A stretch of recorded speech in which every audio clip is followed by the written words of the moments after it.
sphere of atmosphere below the stars. My cobra's shining, the engine's whining, my eyes fixed on the prize. I got no past, don't own a future, all I have is in my hands. I'm gonna raise some cash, build a stash, and start my own hab, that's the plan. I got my feet on the ground, walking away on this odyssey. Feet on the ground, looking in the box with the bad guys hide. Feet on the ground, maybe take a ride to another star. Feet on the ground, heading into trouble, got my trigger finger ready to pull.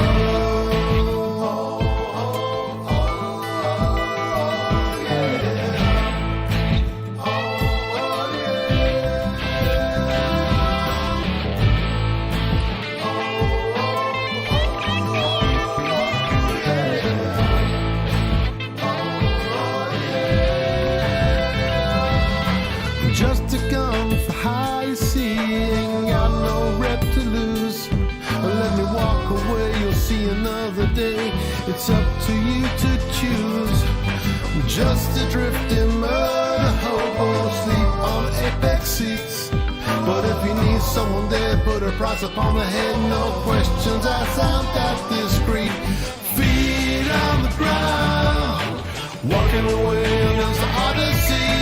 Feet on the ground, looking in the box with the bad guys hide. Feet on the ground, maybe take a ride to another star. Feet on the ground, heading into trouble, got my trigger finger ready to pull.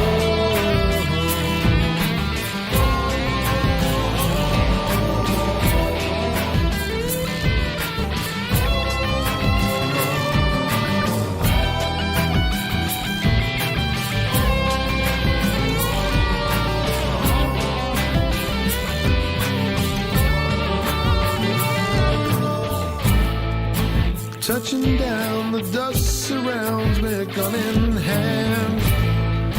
Heading to the terminal, yeah, that's the plan. I got you tagged in the bag, they're never done till they're dead. You want a crack on the back or a bullet in your head? I got my feet on the ground, walking away on this odyssey. Feet on the ground, looking in the box, bad guys hide. Feet on the ground, maybe take a ride to another star. Feet on the ground, heading into trouble, got my trigger finger ready. Feet on the ground, walking away on this odyssey. Feet on the ground, looking in the box with the bad guys hide. Feet on the ground, maybe take a ride to another star. Feet on the ground, heading into trouble, got my trigger finger ready to pull.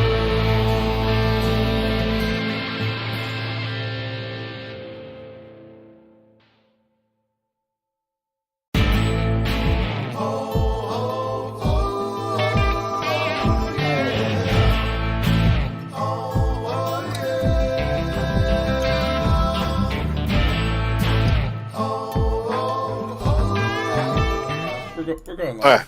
We're going live because we're having an interesting discussion pre-stream, and then it's like, no, let's just flip on the switch. Then we're just dead silent in the stream. Well, it might be. You know how I am with audio issues.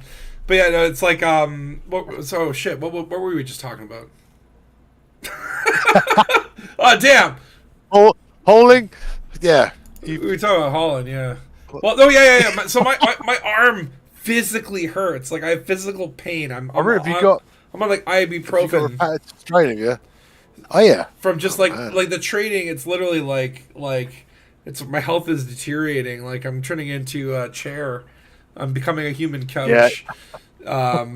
But honest to God, it's like okay, like I don't enjoy the trading that much. Like I do find it's sometimes it can be relaxing, and if you're, it's like I've been watching, like I've been rewatching like Invincible from season 1, You just you put that on and you trade and you move. Yeah, it's like a task, isn't it? You just have to do it, sort of thing, and it's like. Okay. Well, it all boils down to like the rewards. Like, there's actually like a reward for trading now. Like the end goal is so amazing. It's like, oh my god, I can build a station and design a system. I'm just having so much fun with it.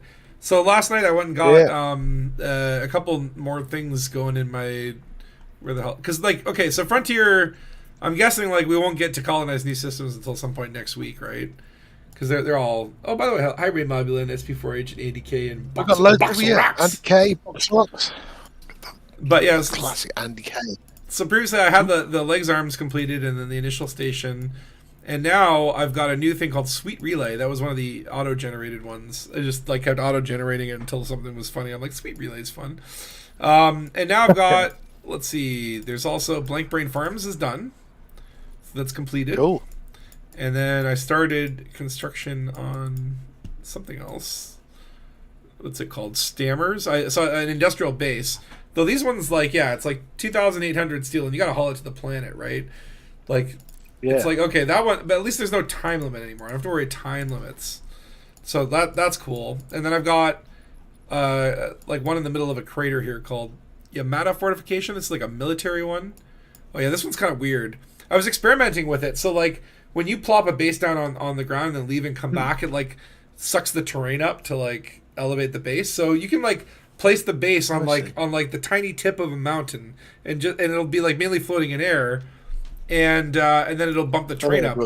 But sometimes it's not been doing that. And so I've got some pretty wonky looking bases that you can like see through you can like go under the base. And then, yeah, I've got what's happening here. Oh, yeah, and then a planetary construction site here. This one is going to be a long-term project. 10,000 steel, 5,600 titanium, 7,300 aluminum, CMM composite, 6,400.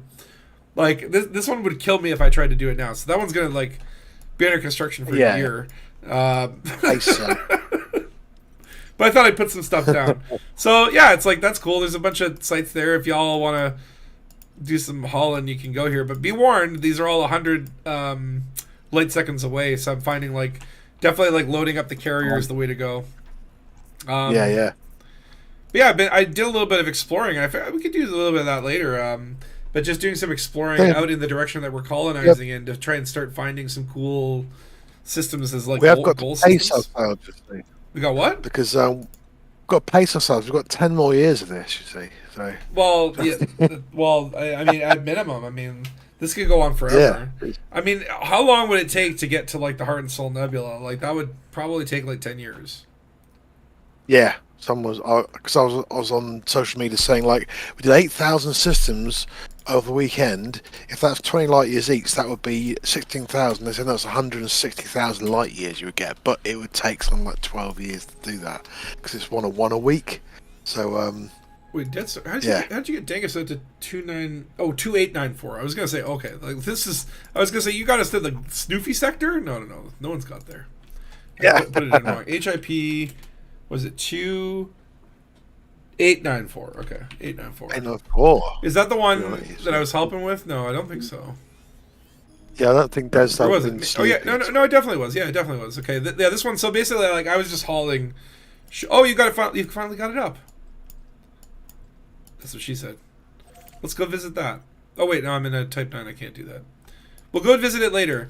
But yeah, it just needed like 13. At the end of it, I left it so that it only needed like 13 non-lethal weapons. And so from here, my hope is I want to expand to this place, LP 15050. Nobody take this system, or I'm gonna murder you. I don't want.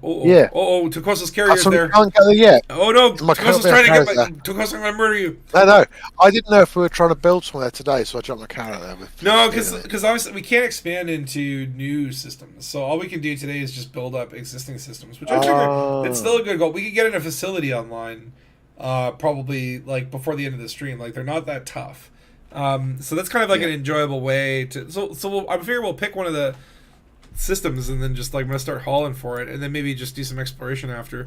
This system I want though, because look at all these planets that you get, all these little moon bases, but most importantly this guy at the end has ice rings and it's got a slot where I can put an asteroid base in the ice rings. Nice. And I think this guy's ice rings as well. Yeah, so I could do ice rings here. I could do ice rings here. Could we put an ice rink as well? An ice Do rink. some Yeah, we're gonna have skating. hockey. We're gonna do some hockey. Be great, man. The hockey station. But it looks So like, yeah, what- it looks like I could have like multiple asteroid bases in here. I don't know. After doing one though, I think I'll be like that'll be like. Yeah, I don't ever want to do it Not. again. No, I mean like it's cool Yeah. and like so obviously you get but the problem with this is like it's like literally 17.8 light seconds away from Dead Star system. So once it goes online, I'm going to try to claim it, but it might be like 0.8 out of the 17 light year colonization range, unless maybe when they turn it back on, maybe they'll tweak the distance. Like I really think they should make it like 30, 40, 50 light years. Otherwise, you're gonna have like a lot of like really small systems with just one outpost. Because like I was looking at this area of space, and I'm like a lot of these systems are just like you go in and it's like a star or like very sad purple planet or whatever, right? Yeah. There are a few out here that I'm like okay, like getting out to what was this place? Why was this place interesting? Where's my system data? Okay, I have it for this one. So it's sometimes it's weird. You lose system data that it's like if you hand it in, I don't know. Sometimes it just goes away. Yeah, strange, this place looks like a cool place. It's got lots of stuff in the middle. I don't really know how it works, but I guess like high middle content worlds might be better for manufacturing systems, and like ice worlds are probably shitty for agriculture, which is the terrible mistake I made in my original system, where basically it's now like all agriculture on ice worlds. But I just wanted that pop up. Is it all right? I just wanted people to live there. I just want to make I saw like it like agriculture like raises the quality of life, and I'm like, oh, that sounds nice. But I have no idea what all these little toggles do and how they synergize. Yeah. So after the tick, did anything happen? Because you've had a few things. You've had them for a while, haven't you? Or not? No. I've got 3 systems. And so do you make any income? What do you get? Well, I've not placed anything yet. I really hope they. I really hope they. they. Okay, this is weird because I reread the release notes, and they said that you're supposed to get income from a contact. There was supposed to be a new contact called an architect contact or whatever, and that's where you get your payments. But I guess that's not implemented. So I just got a message in my inbox, and you can see here it says the total I made was $82,000. So I think that needs to be buffed a little bit. My main system, which basically had like an outpost and a space bar, an installation, made 64K of that. And then one system made 0, and then one made 18,000. So it's like I really hope they do buff that. Like, and the other thing I read was that like you can earn up to 5 million credits per week or whatever, and then anything after 5 million you can still earn, but it'll be taxed. So 5 million a week? That's nothing. Well, that's what I'm saying. But it's like you'd have to have like at this rate, I would have to have like 40 systems to get to 5 million, and then anything you do above 5 million has diminishing returns. Like I think they need to like look at system colonization as a way to like offset fleet carrier. And so if my fleet carrier is like 25 million or 35 million a week, then like if I have like 5 systems, that should balance out. And like I would like to have it where eventually I actually start making money passively. I think that's a cool thing. I know it's like probably controversial and needs to be balanced or whatever, but I have no problem with that. Money's not so important now because it's all about steel. That's what it's about now. Oh yeah, well it's all about hull and steel everywhere. Honestly, it's like so crazy how we've gone back to doing. I've not done CG for years, hauling, and now every time I log out, I go, just go and haul loads of this, and it's just like mindlessly just go because they like say there's something to grab at the end.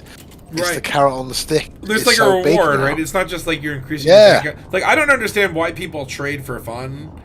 You know what I mean? Like I get the whole thing of just like maybe there's some satisfaction where you're like, okay, I saved like 5% by going to a further station, but like I don't know, it's just like the colonizing, there's that really nice incentive for doing all the work, so it feels like at least you're getting a reward for doing all this stuff. But like doing it is not amazing. It's not been like it's not been my finest gameplay ever. It just feels like work, but the work is good, Yeah, it's really like work, isn't it? Yeah. It's like, but it's brilliant though, So okay, Ray's It's- asking what are installations for. So like well, it's like Yeah. you're going to a system and you see like those little platforms or whatever. They can trigger events, so like they can get attacked and you have to defend them, kind of thing. You cannot dock with them. You can dock with the building thing, but then once the facility is done, you can no longer dock with it. And I think again, like similar to, okay, so the way that it's really confusing because they don't explain it, but like when you start the system, your first outpost is like the anchor outpost or whatever, and that's sort of a free outpost or whatever. So there is actually an advantage to the crazy people that are building like tier 3 stations out of the get-go, even though like, you know, that's going to put a lot of pressure and a time limit on you. That's a free station in terms of the cost, in a sense. Like, you just pay the materials. Then what happens is once your system goes online, you have to create tier 1 buildings. So those are installations, so like satellites and bars and whatever, and settlements, right? So you can create like small settlements, and when you complete one, you get a tier 2 construction point. And those tier 2 construction points allow you to build slightly larger things like horizon settlements or Coriolis stations, right? So like you need 2 tier 2 points to build like a Coriolis, for example. And when you build the Coriolis, you're going to get a tier 3 point. And those tier 3 points are what you use for some of the tier 3. Like, there's a few structures that are like required tier 3 points. And so basically, like, once you do your initial colonization, you then need to build a number of tier 1 structures to build a number of tier 2 structures in order to build your next tier 3 structure, what you're working towards, kind of thing, right? Which would be like a planetary port or a large station or whatever. So it's like it doesn't really tell you that, like, which is a little annoying. Like, and then apparently Commander Meccan posted a video. Is that like when you build 10 installations in a system, you're supposed to get a discount in the system, right, on modules and stuff, and you do. But like you get an architect discount, but it doubles the cost in tier points for any further constructions. So once you get to 10 facilities, then like, whereas before you would need 3 tier 3 points to build a planetary base, now you need 6, which means like it's going to really limit. Like, systems are going to cap out, right? So, like, when you get a system that has like 120 placements, you can probably get that one with like loaded with tier 3 structures.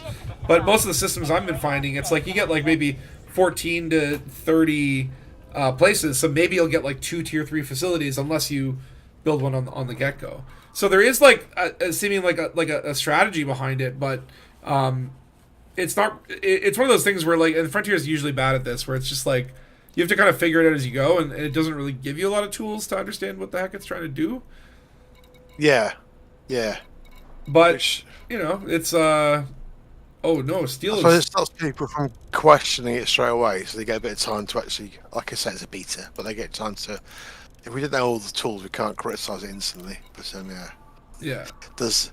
Well, Yeah, I mean, they're gonna I tweak things. Like, so what I feel is like, okay, I would like to see commodities come down just a little bit, and I just mean like just specifically for the ones that are in the thousands, like just, you know, cap something out a little bit, right? Or 55,000 ones. Oh yeah, pretty bonkers. Yeah, like for especially for the large scale structures, right? Where it's like, I get it, you want to encourage like people to work together, and I love the idea of like helping people build stations and whatever, and that creates like fun community goals.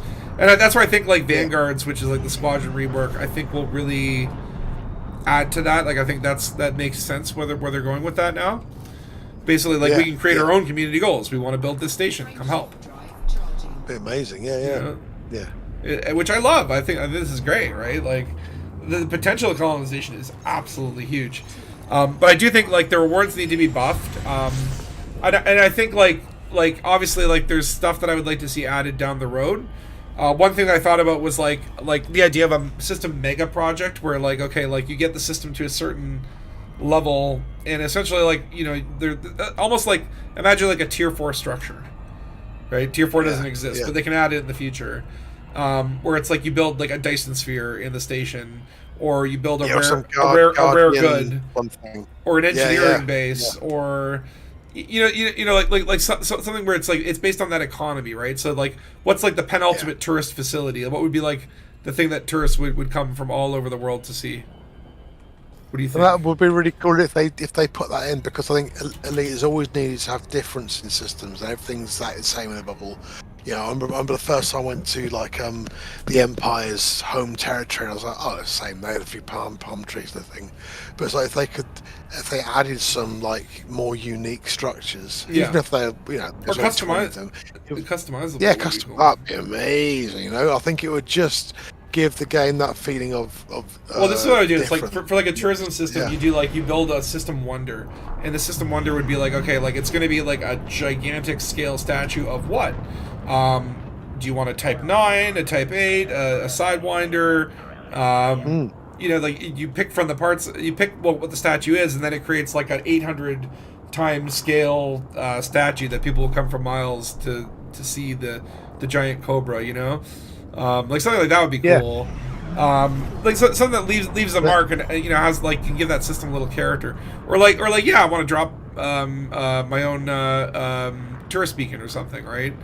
That's the thing, because all those tourist beacons are gone now because they re-roll the planet. So like, be a way of getting new tourist stuff by the players have put a tourist thing down. It's kind of unique. Well, now you can put a settlement down. You can put a whole settlement down, right? I mean, it's so cool. It just needs like a little bit more. Like again, it's oh shit. That's not my landing. Oh, I don't have a landing pad. Like I'm trying to dock on someone else's landing pad. Okay, thankfully it's my carrier, so they're not shooting me yet. But it's a great start, and obviously like this will go for a few months, like the way it is before I'd get sort of tired of it. Although my main concern is just like, is this what I'm going to be doing for the next long time? Like, am I gonna ever go back to bounty hunting or yeah? How long can we just haul forever? You know, so well, again, hopefully some more story will appear and stuff, and it will help here. But it's like I have this like burning desire to do it right now because it's like, well, this is the time, right? Like, the galaxy's open. You know, don't wait. Let's get our faction out there. Let's spread amongst the stars, and it's fun and it's cool. Yeah. And it's like there have been eras of Elite. Like the first era was like, when you could go honk a star and get the discovery tag, and then it was like, okay, then they added the mapping, and it's like, okay, now I can get first mapped on a cool thing that's like a legendary system or whatever. Then it was first footfall, right? And now it's colonization, like literally own the system. Like there's got to be some good. Like I was looking at it, and there was like a really cool system that. It's sort of it would probably take us like 8 or 9 months to get there, but it's claimable. Yeah, like there's some stuff out there that like you could own this planetary nebula or something. Yeah, that'd be amazing. It's cool, but it's just like say it's getting there. That's the thing. Yeah. So this is the other thing to keep. This is the other thing I saw on Mech Commander Mechan or whatever did the great a long list of grievances, but one of them apparently is that like when you complete your station, there's that like splash screen, the brewer screen that comes up that's like really bad, and then it just makes you sit there and wait. So the station spawns in immediately, and you're just stuck on that splash screen. And so what apparently people have been doing, or I guess this happened, or maybe it's just a fear of happening, is that when someone like completes their station, they're stuck on the brewer screen. Another person can just zip over to that station and then go claim the system. So if you're like daisy chaining stations to get to like a system, like the person who's putting the station online has a disadvantage over other people that might be able to get to that station quicker and get your claim. So there's like claim sniping or whatever. Which I mean, like I feel like that's I kind of like that, to be honest. It feels like rare, and I'm like, I actually had that real thought where I'm like, there's like, I want to get that system or whatever. I'm like, what if someone claims it? Like when I look in the area, there are like a couple guys that are within claim range, right? Like whoever owns this system could get it, and so I'm a little bit like worried that it could happen, right? I might lose that system. And it's not like we could then fight them and then get our faction in there and be the same. Like they're going to determine the destiny of that system, right? So if I don't get it, I just got to keep moving on and keep colonizing and find the next batch. But I mean, look how many stars there are. This is just this little area of space. There's so many. Though what I've been doing is like I've been Okay, take off everything except for invalid, and then just start scrolling. Okay. And then let's see if we can find an X. If we go towards the Pleiades, there'll definitely be some. Hold on. Oh, wait, there's one. So now we have an interesting way to use the gal map to be like, okay, well, what's in Mel 2-2 sector? Because you can't colonize it.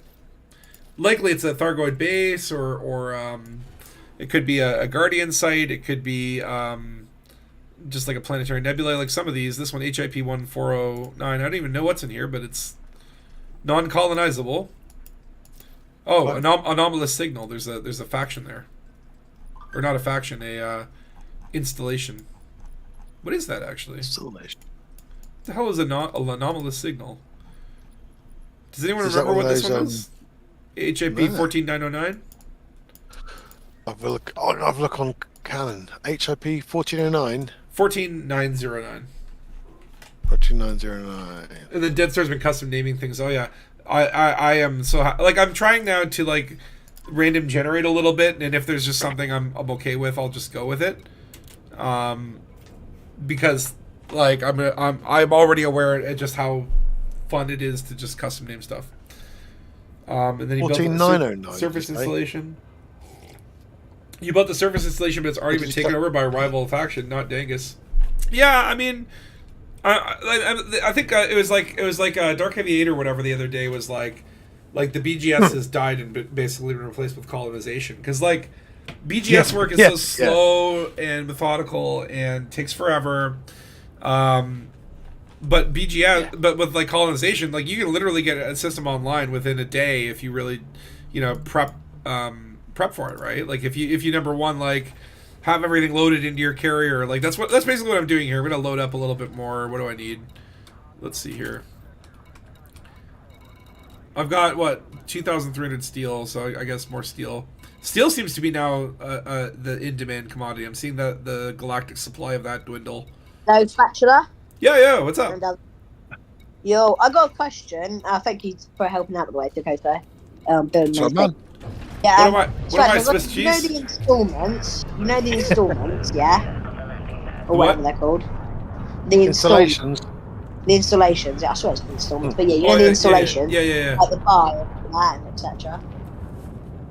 Yeah, can you dock it there? I don't think you can you? No. So basically, like you can dock with the, like when you start an installation, there'll be like an installation orbital, and you can dock with that. And I actually really like those facilities, and I wish they stayed. So yeah, it's really cool, aren't they? Not like, but then once the facility's done, then like you can go to it, and what'll happen is like they have a random event trigger. So like sometimes the facilities will get attacked, and you have to defend them or choose to attack them. And you can drive through them and stuff. And some of them I've noticed have satellites that give you engineering data, so they can give you some data, but you cannot dock with them. Oh, so what's the point of the bar then? Is it just like decoration? So well, obviously like decoration, but it does. So all of the installations when you're building them, hold on, let me see if I can demonstrate on stream. So if I go into, let's say, a system that I own, where the heck? Oh wait, I have to go to. Yeah. All the checkboxes have been checked. Oh, okay, so let's go in here. I thought you could land at all of the installations. I wanted to walk about the bar. So when you go select construction and installation, so like you have like the tier 1s, which basically are free to build, and then there's tier 2, which you need to have tier 2 points to use. And then also what I've noticed is some ground installations, like you cannot build a tourist ground installation until you have a tourist space installation. And you can't build a space installation unless you have tier 2 points. So if I wanted to build this tourist installation, missing requirement, facility and system settlement tourism. So I need to build a tourism settlement so that I can build this thing, right? And then you'll see when you hover over like what it will do. So a tourism station would change your system dramatically. Yeah, I saw that. How come it says the landing pad size then under the details of the installation? Because it says like maximum landing size medium. Yeah, so that's a good question. That's a good question. You can't even dock it there. So Yeah, it's weird because these don't have landing pads, but I guess I guess that's just like again probably like everything has an attribute of like a maximum landing pad, medium's the default, but then they don't actually physically have landing pads, so Yeah. so it's probably just like a default. So probably like they probably should hide the UI. I would hope, please Frontier, just add landing pads. Add like one Yeah. small, Those one are medium, like- one large to each one of these. Put go them with as like remote. Just build them onto the side. I don't know how you need to do it, but please, please make these dockable and please let us go inside them eventually. But Yeah, so it looks like, you know, again, it's like there's a system economy that I think gets determined based on like, you know, as you, like, you know, if you have more agriculture, you become an agricultural system. I'm not sure how that Yeah. works or if it's only based on the first installation that you do. does the space farm like actually make, you know, Well, farms? so it says system economy influence agricultural. So I assume that, like, again, if you have 3 agricultural facilities and 2 manufacturing, you become an agricultural system, right? Yeah. So I think that's what that influence is, and then like standard of living, development change. I think like a lot of this ties into happiness. So like the happier the population, the more money you get, or the more growth you get, the faster the population grows, or something. Development level, I think, would be because there's like development level and there's tech level, and I think like tech level would be like what you can buy in outfitting. So like, you know, if you want to create a system that like has a Shinrata Desra level of thing, you need to go with a high tech system and blast that tech range to the roof, right? Development level, I don't know what that means. That could tie into something like how much stock is going to be available in markets, for example. Like that could be like, okay, well, the system is well developed, therefore there's 5,000 titanium instead of 1,000. Like that could be potentially that. We don't know. Like a lot of this stuff hasn't been. Aren't all the outposts dockable? Like every single one, they're all dockable, yeah. No, none of them are dockable, unfortunately. What? Well, no, the outposts actually. You know the. Oh, just like outposts? Yeah. Yeah, all the different types of outposts, they're all dockable, yeah. Yeah. Like, so the outposts just these all determine just basically what economy or whatever. So like, and also style, right? Like the pirate ones look really cool. I put one up already. The names just Dysonoma. all the generated names, they're so pretty dead. Some of them Not are pretty very good. Some of them are pretty good. If you have to keep flipping them. I've noticed that like if I get like Donald Duck as a random generated thing, and then I keep flipping it, I'll see Donald Duck like 3 or 4 more times. Like they really seem to be like pushing names on me sometimes. But if you just keep randomizing, eventually you'll find something interesting. I find like the random name generator in this can be quite fun. But hey, man, 5,000 arcs is not terrible to be able to name. I thought it was 5,000 arcs and you can customize anything, Yeah. any name. I would like it if they did like where it's like, okay, there's like a 20,000 arc system pass or something where it's like, okay, in this system you can rename everything unlimited times. Yeah. Like that would be nice for those systems where you're like, I'm gonna want to customize everything here. But like, you know, it's like every once in a while I might have like, you know, like whatever station. Ooh, this one's cool. I'm gonna give it a fun name. I don't want to spend all my money. Your system, you built farms on Ice World, so it didn't matter what the planets were. It didn't stop you. It didn't say you should be. It didn't stop me, but I wonder if there's like an efficiency bonus, right? Like I'm pretty sure like a refinery or a mining operation on a high metal world would obviously should get some sort of bonus. And I think like ice worlds are probably the worst for agriculture. But I don't know where it tells me this information. Like it doesn't. It doesn't. Yeah. And so that's I think part of the problem with it is that like it's all very cool, but I don't really know what I'm doing. But that's normal for me. So, Yeah. What we're doing, that's why. yeah. It's like I don't know if it's me or if it's you. It's probably both of us.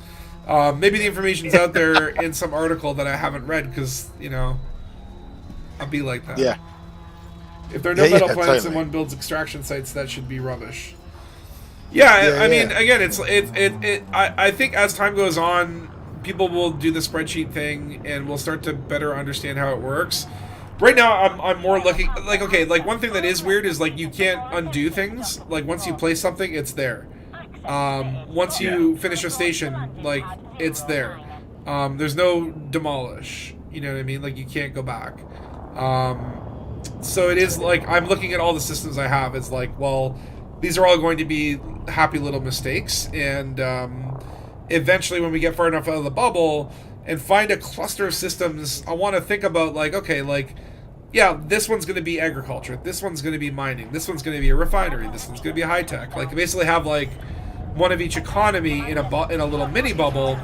And then, yeah, do they synergize with each other? Does that mean that NPCs will go from one system to another and the economies will fuel each other? I don't know how that all works, right? Apparently there is those mechanisms in the BGS. They've always been there, but now now I guess we got to get to know them real good. Okay, so have you made a system then, if you claimed one? Oh, I know you can't. No, not yet. No. You can. I'm just helping Deadstar. He's been doing loads of expansion. So Yeah, I was helping Get us out Deadstar, of the bubble. and then I was doing some work on my systems. I did deliver. Did you not see me in the local station news report? On your station there, Spatula Mega Fan, Mr. Mega Fan. Hello. Deadstar never speaks, does he? He's No, the do ninja. you, dude? No, I say for you. Did Did you look at your local news in your Oh, station? me? I thought you were talking about Deadstar. Yeah, go to your local. No. Go to your station. Oh, what do you mean for the contributions? For the contributions? Yeah. There's a news report on like who helped build it. Spatula, you've done.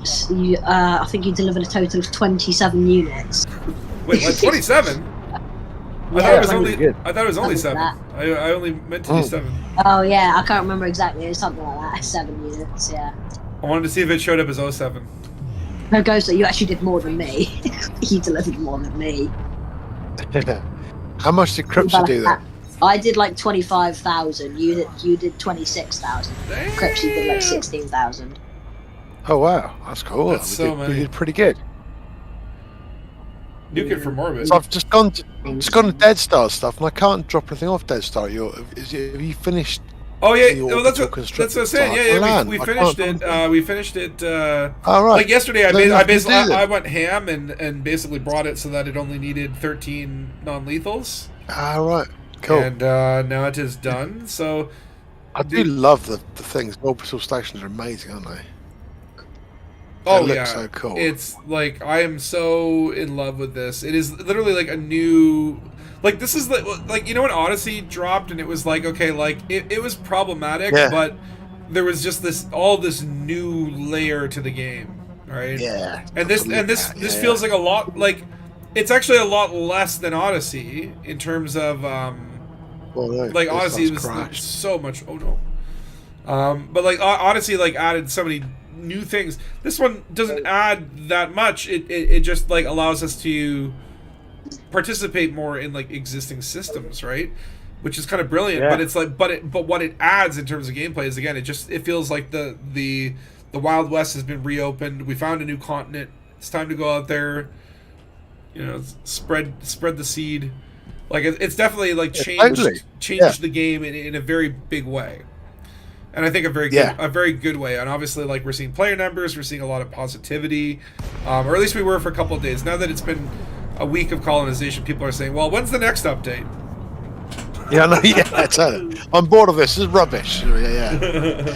I was thinking because they haven't named what the last update of the year is, and because Distant Worlds 3 is happening, I hope they could do something with some new planets or something for Distant Worlds to find.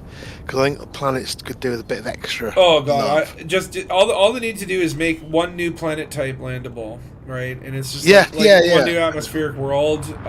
Do that. Yeah. Do that this These year. ones that- Do another atmospheric Yeah. world next year. Basically, like every year you do one new world you can land on and 4 new ships, and then 2 like one reworked feature and then 1 new feature, and that like you do that every year, and I'm gonna shower you with money. I'm gonna you know like you're gonna be able to send your kids to college.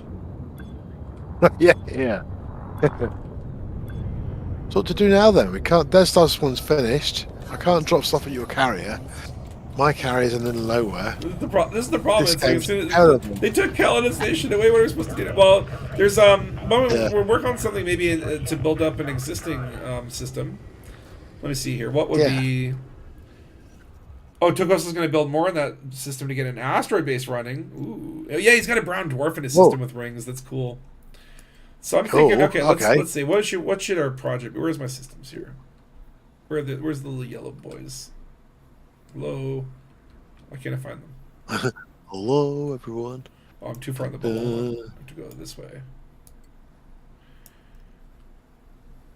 Okay, or I could just do this. Oh yeah, by the way, the colonies now have ratings. So like this is now a 3 this has got 3 things active. Its system score is 7 versus like this one has nothing open and its system score is 3, which is so discouraging. It's like basically you get a default score of 3 and then each facility I guess adds like 1.333 and then this has a system score of 0. TripAdvisor style reviews as well. Can we go to Barefoot Systems and leave those terrible reviews? Oh my god, please. I wish it was like you know in the original Elite where it's like when you did a jump you took 1 ton of fuel, like you had to have the fuel in your cargo bay and your fuel would turn into 1 ton of radioactive and you would have to just jettison the radioactives because like if you jettison them near stations or in inhabited systems they'd yell at you and you get a fine. And so like you have to actually sell the radioactives for negative money, like it actually cost you money to get rid of your spent fuel. Except I think maybe there was like a certain system you could go to sell them, sort of thing. But it's like if they could bring that back, where it's kind of like as players like visit your systems, they leave behind too much bio waste, and if you don't haul it, you know the system happiness will go down because there's too much bio waste. That'd be awesome. So, just flooded in bio waste. Need some sewers. You're gonna need some sewers. Yeah, some sewage. Yeah. So if you've steel and aluminum, I've got 2 facilities started in this system here. I can't remember the name of it, but there's 2 ground bases there. I gotta come up with names for these. Bachelor, what things have you got down in your main system? What have you got down? Well, in the first one, I've got basically like a space bar. I've got an agricultural installation. I've got an agricultural like land base or whatever, and then I've got 2 construction projects, and then the default station. What space bar did you go for? Which one? What space bar did you choose? Yeah, I think it was the bottom one, the one that looked more long. It's got like the cool odds and stuff like that. So what can we build? We can build something in here. How far away is this? This is 4,000. It's not. I'm gutted though, because I wanted to land on the space bar. We had to walk about on it, stuff like that. Yeah, I know. Yeah. Hopefully, have those always been in the game or not? Have they just been added?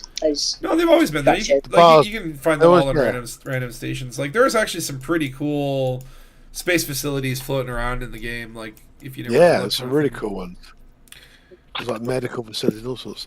So even though some is there a feature to remove stations or like remove installments? I don't think there is. I've not put it in yet. Because the Dead Star wants to build a mining base on one of the planets. Yeah, I'm gonna build something here actually, maybe in this system. All right. I'm gonna build a ground. I'm just building a space bar at the moment. I'll build a ground thing here, but because what I like is like I gotta load up on like basically steel and aluminum. And I think titanium on the Dangus or whatever. Oh, I should actually start jumping. I should start the jump process. But then it's like you guys know when the orbital construction site disappears because it's still there. Completely. It takes a bit. I don't quite remember. I remember like it stuck around, and then when I came back the next day, it was gone. But I didn't see it leave. What am I looking for here? Carrier. I'm gonna guess it like folds up and warps out. Yeah, I think you turn your back on it, it just goes blink. Oops. Yeah.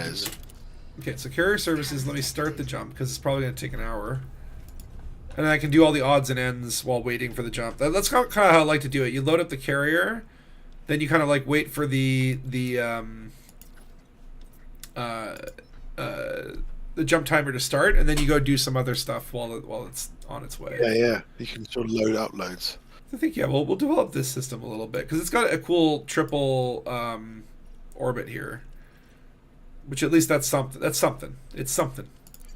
It's a shit. Something. It's a shit system by any account, but it's my shit system. Got loads of frozen animals on Ice Planet. Yeah, it's just basically it's Planet Winter. Terrible. Space I Canada. think I'm stuck in a jump. I'm not arriving anywhere. No, come on, But yeah, servers. it would be nice if there was like, and I think like that's where squadrons will really come in, where it's like, yeah, you could be like, hey, like if anyone wants to help me, these are the ongoing projects, and if you hit like, I want to contribute to this, then it would be like, oh, cool, here's a shopping list, and every time, you know, when you look at your context menu, it goes like, oh, here's your shopping list, right?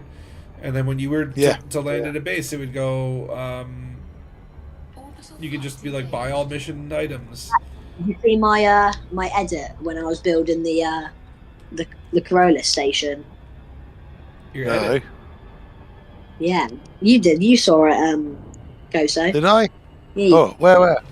And the one that I posted in the Discord server. Oh, the Liverpool prayer. Yeah. Oh yeah. I just got kicked out and got back in this time. Where am I? Oh no, I don't want to go to the HQ. What happened? Did you drop out of Kicked out of the game. You drop out of the game? You crash? Yeah, I guess crashed. the That's server's really been low. Wait. Servers have been super unstable, and I've been getting like crashes and mob outers and stuff like that. Like it's been really chugging. No, I actually have intel here. Did you say you just got disconnected? Yes. Because as you said that, got a notification from Reddit saying servers down again. Literally, as you said that. Right. I'm still in the game though. Yeah, it could be. I think it could be. Really, I think it's propaganda. It's propaganda. It's propaganda from the developers. They're trying to stop us from colonizing the universe.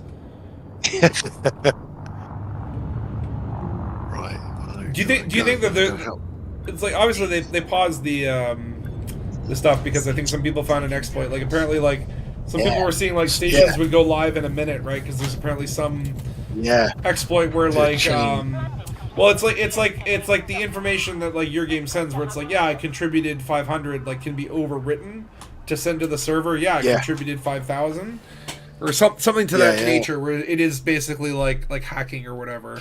It's an epidemic. Yes, Scorb said he in the past he had to write some kind of program to protect that kind of system in a company. He said it's really hard to do, and he said in Elite it's really hard to check that someone actually has the things they have said they're doing, because there's so many handshakes going on. It's like, oh no. Right. Yeah. Hands touching hands, touching me, touching you. Really dangerous. It's screwed that. We're in trouble. If that got a copyright strike, I'd be actually very. It's like that happens when our band like posts stuff on YouTube, and it's like the first thing I check is, did we get a copyright match? Yeah, yes. Yes. I don't think it's accurate enough for that copyright. The what? I don't think your singing was quite accurate enough to get a. That's what I'm saying. If I get a copyright strike, I'm like, that's an honor. That's a badge of honor. Yeah, that is pretty good, isn't it? Yeah, you're pretty close to that. It's like, yeah, we nailed it. It's like, because I'll find it. We'll do like a cover, and then it gets like, it'll be like, we did like a Nirvana song, and it was like, oh, this is Nirvana Lithium from the Live and Loud concert in 1994. I'm like, oh, okay. All right. Very specific. Very specific strike, but yeah. I'll take it. Yeah. It's just you're a covers band that do specific nights from copyright strikes, so they're quite cool. Well, copyright. Yes, I do. I was saying the Vanguard. I think it could really work if we, like, say, we're working as a little team. If I could then go to my Vanguard and see what's pinned and see who needs help, and that thing, it'd just keep it quite vital, isn't it? I know, like a community posted board of like, here are the projects that are going on, and you can pick one to contribute to, and maybe again you could like attach rewards to it. It's like, hey, anyone who helps me out, I'll do a little CG reward system and build my own CG and say, well, top 25% who helps, I'll give you 50 million each. And put a screenshot in there. You're crazy. Yeah, that'd be great. I mean, like, there's so much that I think now like colonization has just basically given us the ultimate like squad bunch activity that's actually productive. Yeah, yeah. Right, where most of the time Yeah, we just get around and shoot each other and die and Yeah. muck about, right? But now it's like, oh, we can actually build a mini bubble together. We can build a system. We Bachelor. can do these cool things. What's up? What buildings make money in like Ruthless. That that wasn't my question, right? That you always was just got Chrissy. one thing on your mind, eh? One thing on your mind. No, that was I Chrissy. don't know. really, So, yeah. so I was looking at it and like there's system wealth, right? But I think when you look at the message that you get for the architect payment, happiness seems to be a factor. And so I think it ultimately boils down to happiness, because you can't buy money with happiness, but happiness can buy you money, is I think how it works, right? The more happy people are, the more money you'll get from that system, or the more it'll grow. But I would assume that like the system value is a combination of like your population So it isn't size. anything to do with your- like it's something to do with when your stations sell commodities. So when your stations sell commodities, it's nothing to do with that. Well, I think like again, what are the factors of a like more broadly, like what are the factors of a system? You could have like your quantity of stock, how many items you do stock, what types of items that you stock. So like that's all to do with the market, right? Yeah, I was assuming a mining outpost would make a lot of money. I think it's more that like a mining outpost will drift the economy towards mining, and then that will mean that you'll have more mining commodities showing up in the system, right? So it's like, okay, like when you go to the market in the station, you're going to see rutile as opposed to food, right? Like I think that's what the market types do.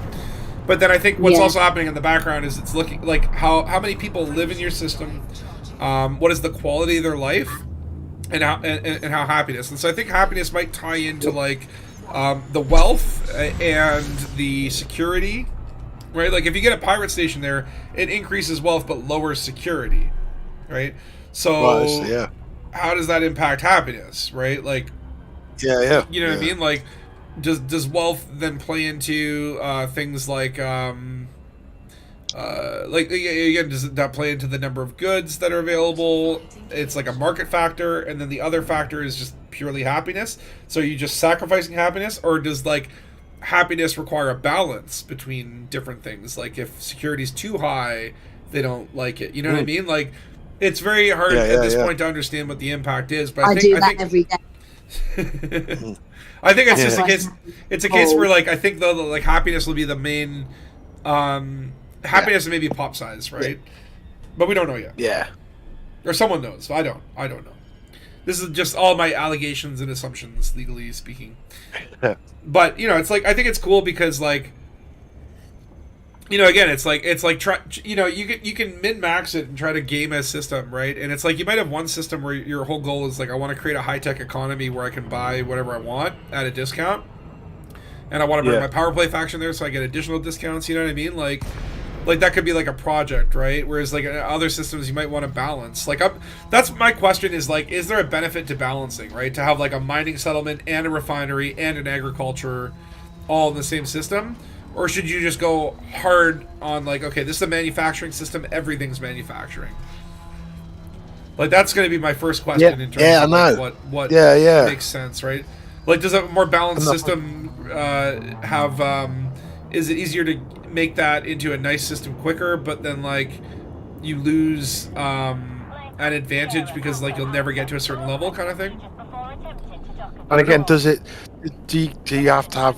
Can you have two systems that balance each other out because they've both got different things in them, but they're close enough for the populations to move between? I don't know how deep it goes, sort of thing. And think about it. So, like, a lot of people are upset because colonization is going to remove systems like Mainani and Sothis and Seos, right? All those systems where you go there and you get a crazy good grind because, they're the only two systems. So it's like as soon as people colonize near Sothis, you won't have these ways to rank grind anymore because it'll be spread out. Right? They're going to remove it. What they're going to do? Because it feels very old school. Well, it's more that like those were just like systems that benefited by like being remote and only having because there was only one place that they could really send missions to. But in, selfish. but in the same way, it's like if we daisy chain a bunch of systems out there, and then we've got one refinery system and one manufacturing system next to each other within 10 light years or whatever it is, whatever the BGS range is, does that mean that missions will generate where you can haul goods from one to the other? Right? So can you start totally. you start benefiting from those like linked economies, right? Which in theory I think that is the thing, right? When you look at how trading works or whatever, it's like, you know, different systems of exports and imports, right? And so if a system doesn't have a big export money, they're not going to get rich. But if they've got a system they can export to, so mining exports into manufacturing, manufacturing exports into agriculture, agriculture exports to colony, colony exports to mining. You know what I mean? Like there's got to be some sort of circle of life that that we have to discover. Where's Dead Star? My arm He's hurts. in somewhere. I mean, where do I go in Dead Star? Suk territories. Who was it that built that station called like Suck Vision or something like that? Oh yeah, so that's quite cool. Was that Phil Barnes? So he's gonna keep the name. I'm just like, yeah, like you can sit there and you can refresh until the cows come home, and eventually something good will come up. I've actually gotten to that point where it's like I'm like watching a TV show while I'm refreshing, and I've like accidentally refreshed a couple good ones. And you're like, no. Yeah, I was like, no, go back. But at the end of the day, I hope we get the ability to name systems down the road. 283B. Because I'm looking at I'm looking at our faction list, and I'm like, oh my god, we're in like Hyades A through B. You know, it's like I want to just name the systems. And I know. That would be quite good, wouldn't it? They're gonna make money if they do it. I'll have to change the whole database with that as a thing. I like. Well, no, because stars can have alternate names, right? So some stars you go to, you type in one thing, and then when you go, you see they have multiple names, like with semicolons, right? Just add another little, Yeah, so it's like there's like different, like the Arabian astronomy and Greek astronomy or whatever. Like they'll have two names for the star, and both names will lead to it. So in theory, like the system exists where you could just add an alternate name. Yeah, if people can name systems, that's going to be a big money spinner, isn't it? Yeah. That'd be funny, but I don't mind it being funny. It'd be great. But I mean, like, if you think about it again, it's like you look at modern society, and it's like I 100% believe that at some point, when humanity starts colonizing the stars, like someone out there is gonna, some corporate hedge fund baby is gonna buy a star system and name it Starry McStarface, or you know, Poopy McGee. Fine. Like it's gonna happen, and we're gonna have to live in that society. And you might as well just accept it and get used to it and embrace it, and name your system Sucky Poo Poo. You know what I mean? Like, just go with it. Just go with it. And that's again, it's like give us stupid, ridiculous cosmetics that make us look ridiculous, because that would actually be what humanity would do. Unfortunately, or fortunately, depending on your perspective. But it's real, baby. Okay. It's like space helmets with cat ears. You don't think that's gonna happen before the end of this fucking century? You're gonna have some astronaut with custom spacesuits. Yeah. Going to Mars, wearing cat ears. Like it's inevitable. Okay, one more run and then I'll start hauling to the. Wait. Oh, I was in cabins. Man, although again, I'll say it again: is hauling is not my. It ain't my forte. It's crazy, isn't it? I haven't done it for years. You know what I mean? Sitting down like that. It's again, it all boils down to like what's the end goal, right? Like I will do, and like look, I don't know, how could you make it more fun? Like what could you do to make trading more fun? That's a really good question to ask. Like I mean, you've got autopilots, isn't it? Yeah. But it's that thing of being able to get better deals or haul more. It's the first thing, you know. People chatting about Unlave and they're saying, "Oh, you shouldn't be able to get like groups of ships doing the game for you." But it'd be cool if I could get 3 or 4 other haulers with me that I have to haul, but they'll follow me, sort of thing, and so it increases what I can actually do. Like you've got a fleet, and then it's just like you just cycle them out and dock. Yeah, and they follow me, sort of thing. Yeah. It's like formation, So like they're so SLF pilots, but they're in formation with you. Yeah, totally. So I still have to play the game, but I could haul more sort of thing, and I maybe have to rank them up and all that sort of thing, and yeah, and then maybe I could hire or have some cool defense ships and stuff. I don't know. That would be awesome. I don't know. I think this opens up sort of more, because like I say, because then you could have really high things you got. Or what if you just set like like your fleet carrier where it's like, okay, like I set like an NPC buy order. Yeah. Where it's like, okay, like I want to deliver 1,000 CMMs. It's like, okay, this action will take basically an hour. And during that hour, your fleet carrier is vulnerable to attack. And and like players and NPCs will come and raid your carrier, and you have to defend it, because if they rout your carrier, the buy order will not be completed, and you'll jump to a random system. Yeah. Like just little things, things like that, right? So you can't like just log in and set this up and log out. No, you got to be there. Otherwise, like your carrier will get routed if you are not there to defend it. Like, yeah. That's. But it's like, okay, like, hey, I don't want to go back and forth and trade. I just want to bounty hunt. But hey, I'll get my carrier to do the work, and then I'll be here to do what I want to do, right? Like little things like that would be cool. But then again, it doesn't. That's not really how to make trading more interesting. That's more just like how to avoid trading. That's what I really want to know. Is like, how do you make trading interesting?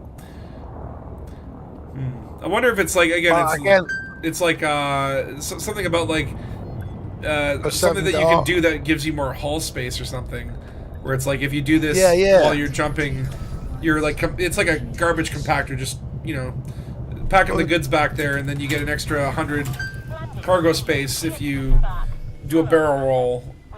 I don't know. But that's just hauling more, isn't it? So that's I do like the idea of the NPC convoy. That would be great. They'd follow me. That would be cool. Convo would be yeah. I suppose the other way would be to make things more regional. So if you want to get something, it has to come from a certain, which the game isn't. It's not regional sort of thing. You can get everything in every area, and I think that's sometimes what makes it a bit bland. Is there's not like an area, there isn't just a system that just does steel or a system that just does something else. Everything does a bit of everything, and that sort of makes things less memorable. So like categories, Yeah. So this is an attraction place that only does this sort of stuff. But I mean, I think like right now they don't have rare goods at all in the mix, and I'm okay with that because rare goods could really be that would really screw things up because Imagine it's like, okay, I need 4,000 Lavian brandies, and you go there and you can get 40 at a time. They don't respawn, and then as soon as like all the commanders need them, they'd be gone, right? Like, but like it would be like I do think there are those like key materials like ceramic composites where you can only or CMMs where you can only find them on ground bases, right? So this is kind of that, right? Like those two are sort of special because you have to go out of your way. Yeah. But I like the idea that, like you say, if you could create rares in your new system by having, like say, to a tier 4, and then that's actually you create a rare good sort of thing. That would be quite interesting. Yeah, even if that were like the end of year thing where they're like, it's like basically like an add-on to colonization, where they're like, okay, now you can walk around in more facilities, and also here's some more things that you can do in the facilities. And again, I want something where it's like, okay, like if I find the perfect system and build it up to max tier, like let me do a super project in that system that just really makes it special and unique, right? And again, that's going to be hard to do because again, it's like, as you can see already, like now we've seen the whole list of assets, right? Now we've got like the names for each base type, and they're all, of course, weird Greek shit. But it's Frontier. Yeah. But in the future, it'd be amazing if people are starting to spread out and things. Then I say, run a CG where they're going to build a one-off superstructure sort of thing. It's CG, so you get millions of tons. So, like I say, they can have many ones thing, but actually just say, okay, right, we're just going to make loads of crazy things that we can put around the galaxy, which people will go and visit. You know what I mean? That would be cool. I think. Okay, so I'm in the system. I'm gonna build something. What do we want to build? Do we want to build? Desmond's doing a planetary place right on the edge of a massive. What's it called? Yeah, let's go over here. It's cool, man. Oh, I love how you can place them. That's the coolest thing. Although it has led to some really funky looking. I've got some bases that I'm worried. I don't know if the train glitched out or if it just spawned in later after, and I haven't seen it yet. But definitely there were some very interesting, problematic looking things. Because like again, it's very liberal how it lets you build, and I again, my hats off to Frontiers. They really have throttled. It feels like they're not throttling us as much. They're kind of letting us go do the nuts things. If it really breaks, we'll fix it, kind of thing. But it's been really good so far. Okay, so we've got a little triple planet system, but they're not that close. What's Dead Star? Are you doing aluminium, mate, or not? Should I do aluminium? What are you doing? Sorry. I'll text him on the text. Oh no, go for it. No. Work it out. This people need to see this. People need to understand how to manage colonization. This discussion is important to the future of humanity. It is. You got such aim. Okay, so I have to go down on the surface of this planet and build something. This is such a dark system. I almost didn't want to build anything in here, but I guess like I can't expand, so whatever. Yeah, my carrier's jumping as well, so I'm gonna have to do odds and ends. Which again, I don't mind so much. I kind of like the galactic shopping list. Versus, quite relaxing, isn't it? Yeah. It's better than bulk trading because it feels like I'm going around seeing different. But still, I use Inara for all this. I don't know if the in-game find things works ever or not. I've never used it. Can you even find things in game? I think you can. Okay. Find resources. Oh, yeah. No, I don't bother with that. No, yeah. So this is an interesting, very dark planet. It kind of looks like a meatball. There is like a very shiny bit there. That could be an interesting. Actually, yeah. Let's go down there.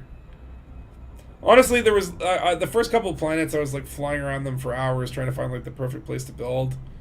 And honestly, it's I'm now more at the like unless it's a system where I'm like, okay, this is gonna be like my main system for the rest of the time. I'm kind of a little less precious about it now. I'm more just like, yeah, find a coolish place and then move on.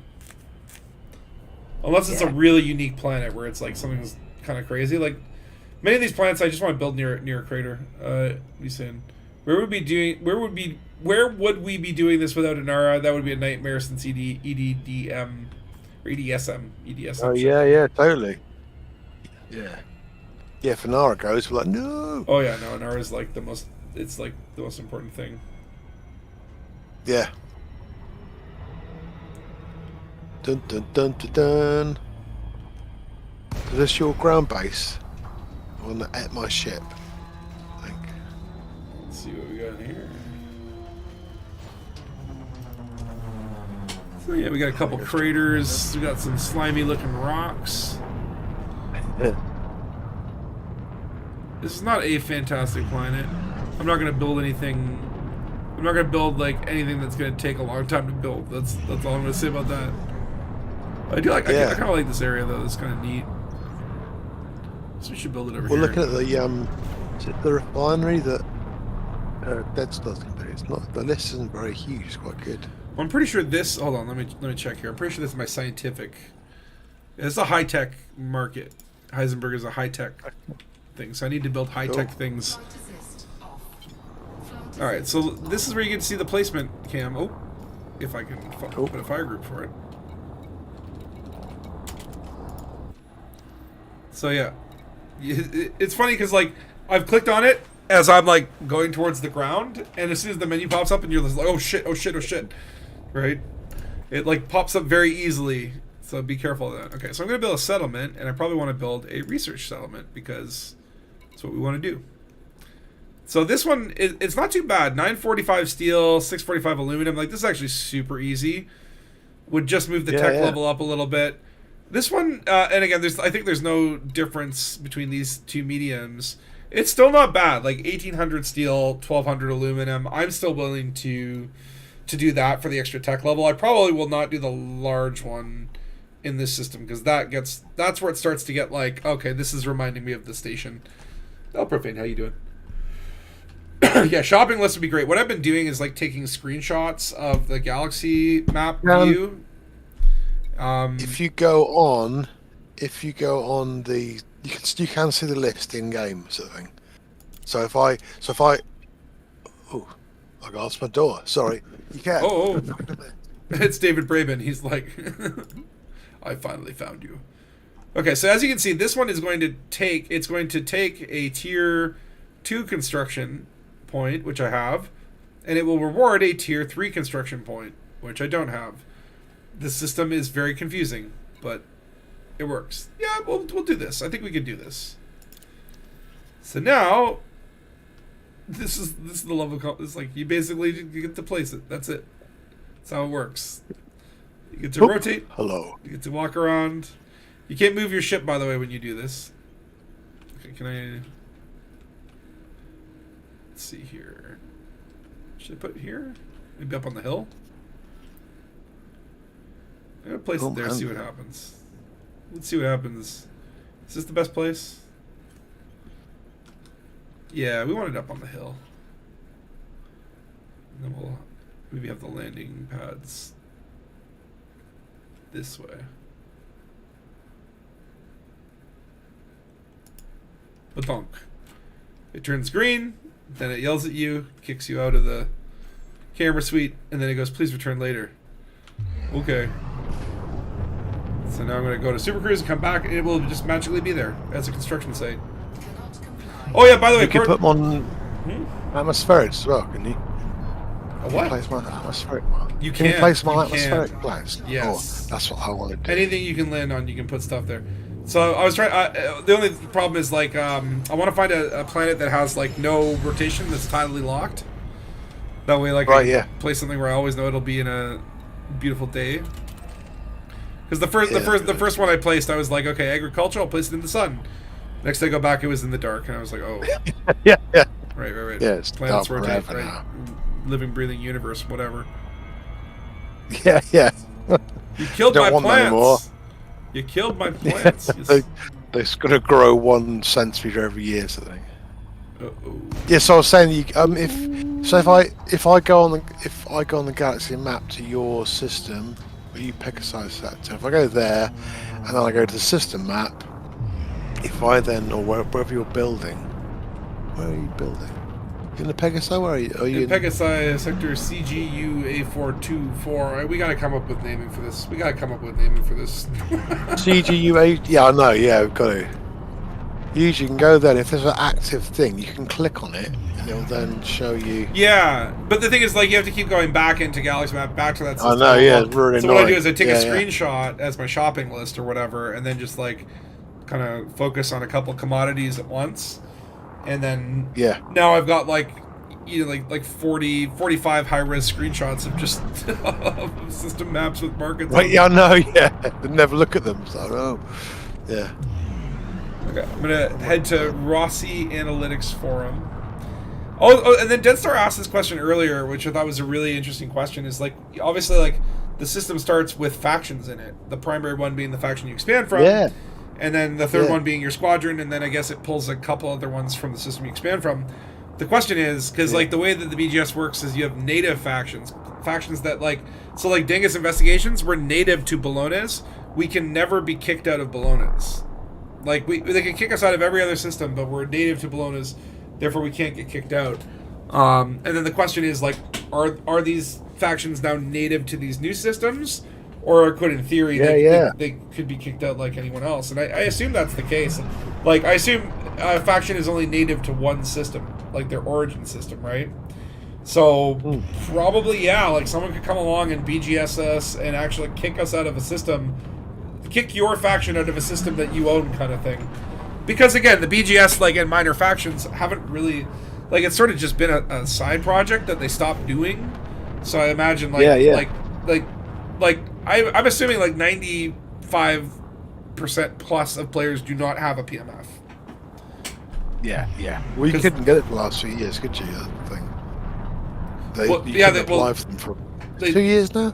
It's I don't know when we got ours, but like it's like like they removed it not long after we got in, and Yeah, it was all yeah, being totally. run on the side, like essentially fill out a form on the website. Like they got the website team to make a form that went to the CMs, and then the CMs would pass it on to the devs, and then the devs would kind of shove these things in when they had time. So it was a really inefficient kind of like, nice thing that they were doing, but it was not scalable or not automated. And now I think with the way that this is, yeah, maybe that is another part of Vanguard's, is bringing back PMFs and tying them into squadrons or something. Who knows? Either way, it's like I don't think like they care. Like I don't think they're putting that much care into like a PMF being important to most people.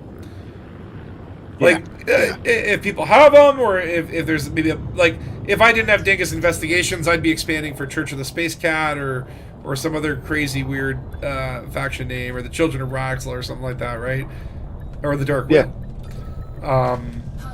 But since we got it, all right. So let's see what we can do. So there you go. Half the aluminum already done, or more than half. So we need aluminum, we need catalyzers, we need basic medicines, building fabricators, ceramic composites, computer components, copper, emergency power cells, evacuation shelters, food cartridges. We need everything. But steel is going to be a pain in the ass. The Dangabus will eventually arrive, and it has enough steel to probably work it. So I guess I will pick one of these and start my shopping. I usually do this in a Type 8, but it's like, it's okay. Yeah, Type 8 is fun. They fly so easy. I want the extra booty. They must be doing big ones, mustn't they? After the Corsair, they must be doing some big Panther Clipper style things. 1,000 ton plus 1,500 tons. I don't know. Yeah, I have a feeling that like the next one would be like a large ship line. Like I feel like they said something about the medium ships sort of being done in a way. Yeah. And there'd be no reason to go to small ships really, unless they've thought of something.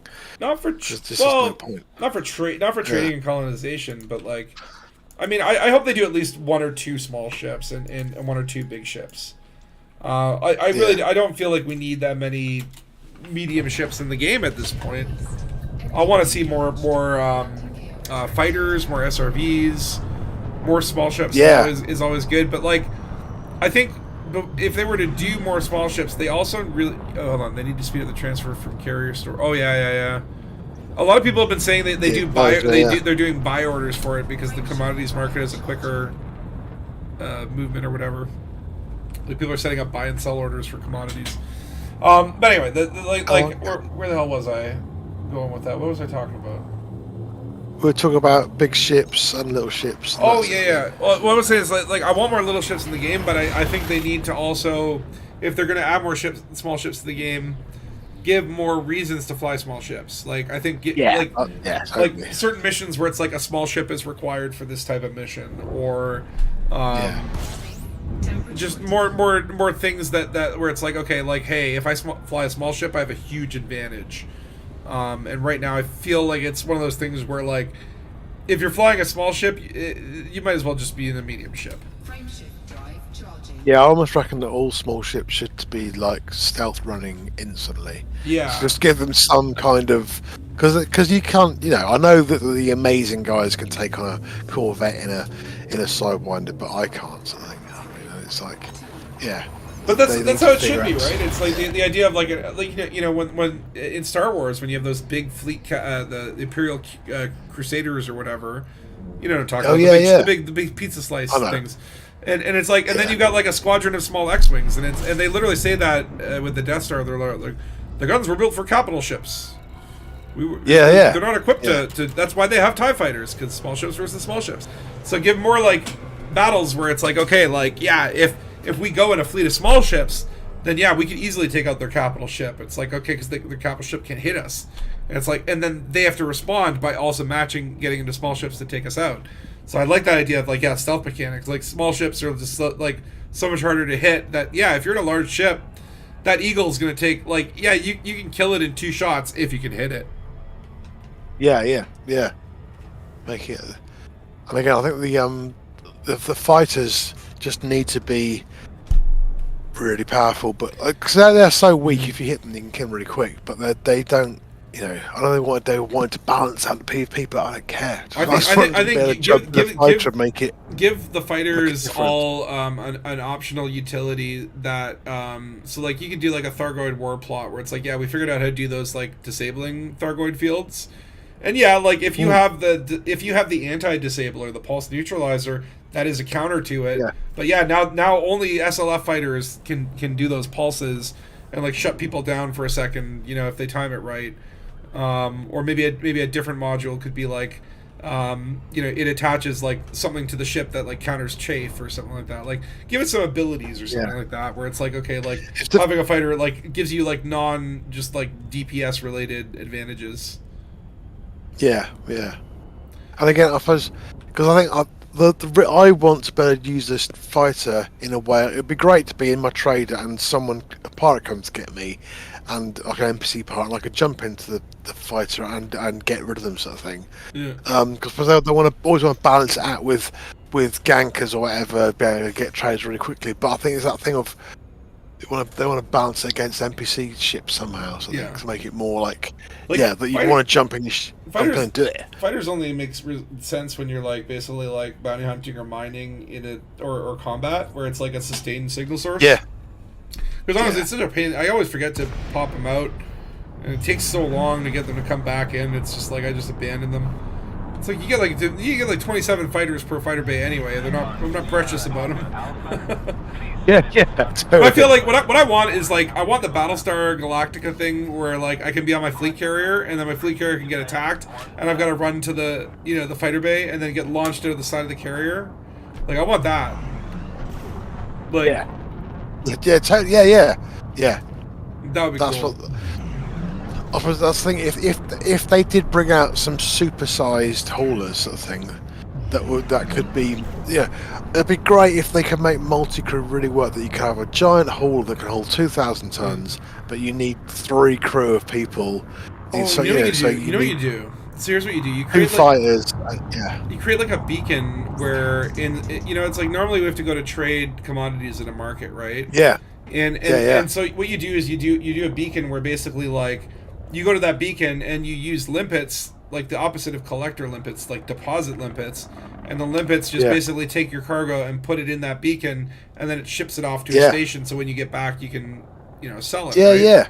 And then those become visible in systems, so that becomes a pirating thing. So a pirate can then see, someone's offloading at the beacon. Let me go like intercept some of that tasty cargo, right?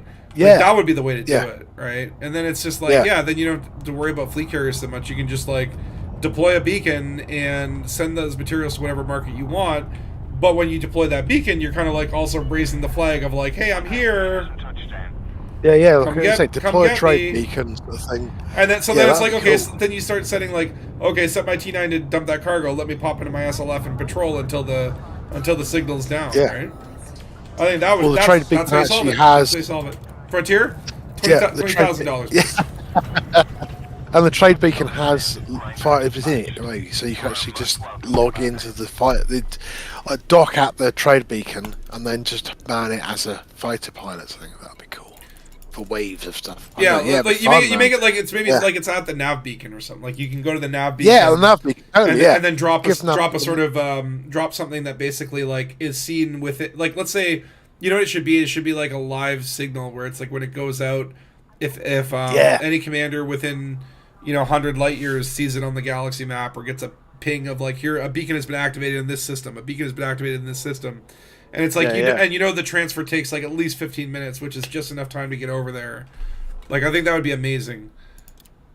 Yeah, risk reward would be cool. Okay, there you go. All done. There you go. Solved. Now they just need the developers to make it.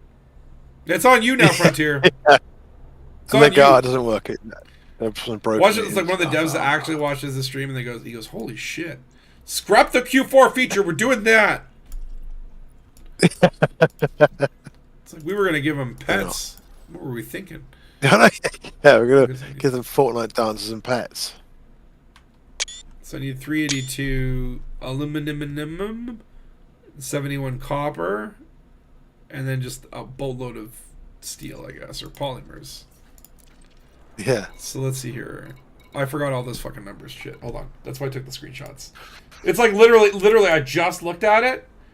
Said I the know. numbers out I'm loud, so and then goldfish brain. It's and like, I oh, shut what? it down. And it's like what? Okay. Yeah, I even 382. say it. Oh my god. Yep.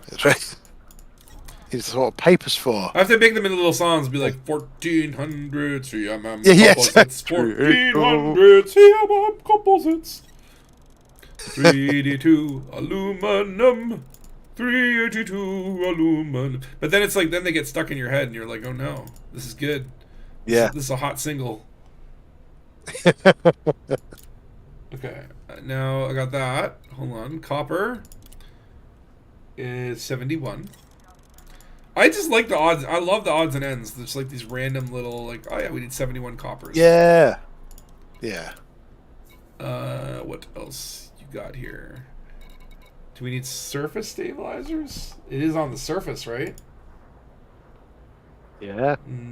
Yeah, 154. Oh, well, I might as well grab them here.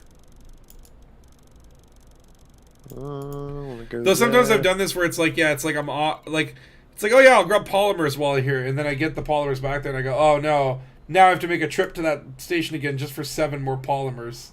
I know. Yeah, totally. Yeah. No. Okay, I'll just fill up with polymers. Yeah. I think I've got semiconductors.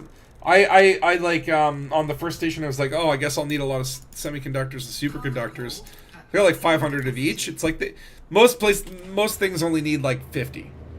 So I've still got some from my original station that I haven't been able to get rid of. Like I actually found I was maxing out my carrier inventory. Yeah, I was. Yeah. To the point where I was like, even like, okay, let me see if I can move some tritium into the fuel tank. Like, Yeah, I've got those really weird little ones. Yeah, I got Momus Bog Spaniels sitting next to Thargoid probes. Like, it's kind of it's like one of those things where, like, you know, when a hoarder dies and then people start going through their stuff. That's what my fleet carrier. No one knows the relevance. Yeah, it's like a coat hanger from a Imperial system.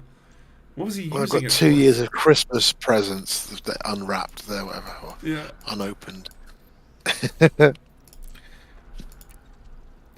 But you know, it's kind of actually like I was kind of thinking about it, I'm like, I'm kind of glad that they paused the rapid expansion, because otherwise I'd just be doing chains of outposts. You know what I mean? And it actually has been kind of fun to then look at the systems I have and just try to give them a little bit of love, you know, and just like, you know what I mean, like, you know, just see what's going on. I suppose the thing with the rapid expansion, it'd work until you got so far that it's like would be 5 jumps to get there with your Type 9. Oh yeah. And then you go, it'd be better if I actually built up a system now, so I've got a local resource. I thought about that. Like the further you get out, the more jumps it's going to be. Eventually, it's going to be like 4 jumps before it's going to take 10, and then 15. Yeah, so suddenly it makes sense to build up that system so you've got aluminium and steel there, and you've got whatever else you need to expand with. That'll be the interesting thing. Drag the galactic economy out there with you. Just totally. Drag along. You're coming with me, stock market. Yeah. Get in the van. Get in the van. That's it. What am I doing? I'm looking for no planetary ports. Just am I in the wrong place? They're supposed to be. Yeah, I think it's good to learn the system. Like, again, I don't really care so much. Like the first system I got is kind of neat. I like it.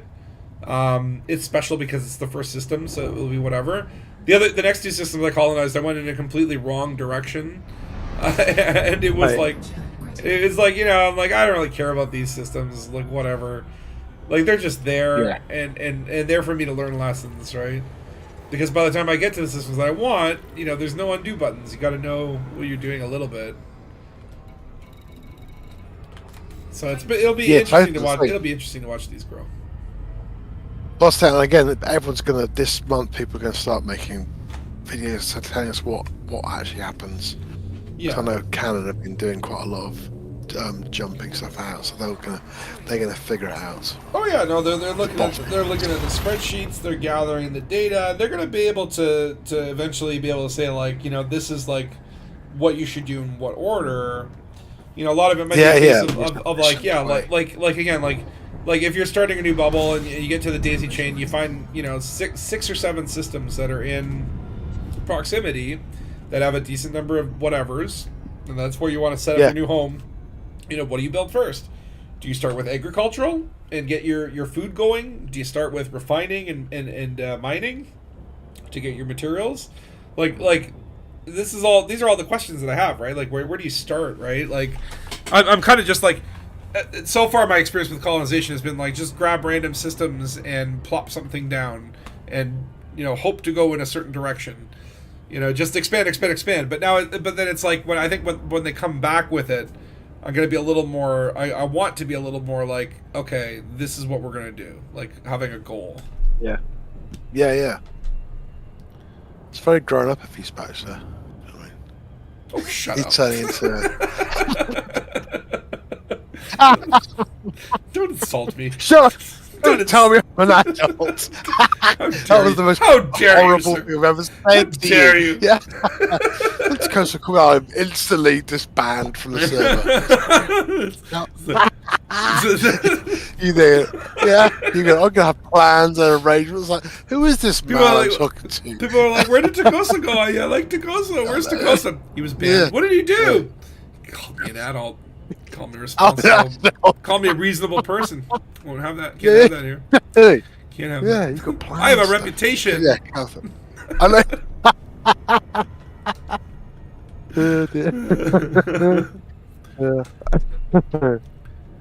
But I don't know what else this end of year thing could be. I'm hoping for, like I say, one planet would be brilliant. One type of planet. Like I really agree with you, and I really hope that is it. That is it. I just want one new planet, and even if that's it, like I'm sure that like it wouldn't just be that. Like, you know, something else to do on planets. A couple more facility blueprints. I mean, now that we can build our own systems, like that could be again a cool thing.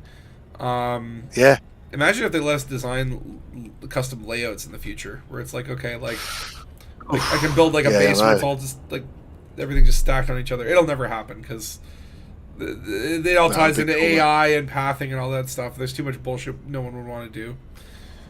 Yeah. Maybe it'd be a cool contest if they did a contest where they're like submit like concept art of a ground facility type that's never been seen, and you know, we'll have our professional geniuses do this for you. That just about thing, I've just done one saying design a station, and Beetlejuice did a really cool Guardian station design, which looks really great. I need to get back on that thing and start planning that out. Yeah, I can't link anything to it. It's really annoying. I don't know why. Oh yeah, the linking of your accounts. Yeah, it took me for a while on a few of them. I could do YouTube, but I can't do my social media at all. It's really weird. I don't know. But there's all these, make sure this and that. I'm like, I don't know. I'm old. Yeah, I know, right? What do you want me to click? You want me to click? Go to this thing and then go, like for Blue Sky, it was like, go here, generate an API key. I'm like, what? Yeah, I did all that, but it doesn't work. Yeah, I know. I didn't even know this stuff existed. And give us all your money, and I was like, what? Yeah. No, 7 Commanders! Hey! Yeah, Cripsy. It's Commander Cripsy on the booze cruise tonight. Are you going to Rackham's? Well, Space Devil's building a bar, so I've looked at the itinerary, and it needs 500 odd units of beer and 600 odd units of wine. So I was like, well, you know, you're under 18, so I best do that then. Am I really? So Dad'll take care of that. Give me that grocery list. Mm-hmm. Yeah, there's 40 tons of meat, though, I think, of animal meat. So that's good. What he's doing, he's doing the aluminum. Yeah. Cool. So I'm doing the rest of the stuff. So, yeah, after the station, it seems quite not much stuff to do those now, isn't it? Oh yeah, me and Space Devil were looking at that, and we were a bit I don't know, a bit disappointed that you can't all those other facilities you build, you can't actually interact with them. They're just things to make your people happy that you can't see. Yeah. But I mean, they do have an influential change on the system, don't they? Totally. So they have a sim effect, don't they? it's a shame. It gives you stuff to do land too, on the because bar there's like events. There's like events that happen at them. So like, you might be like just sitting at the bar, and then like they can get attacked, and that could be fun. Yes. Oh really? All right. I said those things. Yeah. But as far as updates go, I can't knock Frontier for yeah. the system colonization update. It's awesome. What's gonna be the next big one at the end of the year? Is it gonna be landable planets? Dun, dun, We were literally just talking about that. We're like, just one planet type. Give me one planet type. Just do ammonia planets. That would be amazing, with different sunsets and some crazy rocks and some weird new life forms. It'd be amazing. Or will it be ship interiors? No.